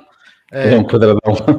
Com esse azul que na altura os malucos da TMN decidiram patentear, inclusive, e houve um conjunto de sócios do Benfica, eu fui um deles, que enviaram missivas ao clube Múltiplas para combaterem isso, e que a resposta do clube é: o Benfica não pode perder dinheiro. E esses sócios e adeptos fizeram uma coisa que, como é evidente, faz todo o sentido, que é, já que o clube não faz, decidiram reclamar com quem? Com a TMN. E a TMN, como é evidente, porque está a patrocinar o Benfica para ganhar os adeptos do Benfica, decidiu fazer uma coisa: deixar cair esse azul e o Benfica não perder dinheiro, como é evidente. E o Benfica não é capaz institucionalmente nos últimos anos de usar a força social que tem, o que é, enfim, acho que não existe nenhuma outra empresa no mundo que o faça, só mesmo o Benfica. Só 3 segundos. Essa força social é fundamental para este processo, para conseguir trabalhar com a autoridade da concorrência e com o governo, para recriar as condições de concorrência que houve em 2015 e que permitiram ao futebol criar o valor que criou. Pedro, eu não vou querer estar a antecipar isto, mas eu acho que vai haver aí uns malucos que vão fazer qualquer coisa nas próximas semanas. Mas não sei. Papai, não sei de nada, está a ver a identidade. Mas não sei. E que esperam que o clube se possa associar. Veremos se o clube se associa ou não. Muito obrigado a ti, Pedro. Muito obrigado, João. Muito boa sorte. Sorte não, porque a sorte dá trabalho e, portanto, tu não precisas de sorte, mas que sejas eleito. Serás certamente um bom deputado na Assembleia da República. Zé, até domingo. E para aqueles que eu puder ver amanhã em Aroca, vamos a isto, que é preciso ganhar os 3 pontos. Que é um campeonato. E quem não for a Aroca amanhã às 2 da tarde, rugby, Benfica, direito, portanto, em Monsanto. E polo aquático às 5 da tarde. Às 5 não posso porque o futebol joga às 6, mas às 2 vou estar lá em Monsanto. Quem puder, vá lá dizer um olá. Grande abraço e viva o Sport Lisboa Benfica. Viva o Benfica. Boa noite.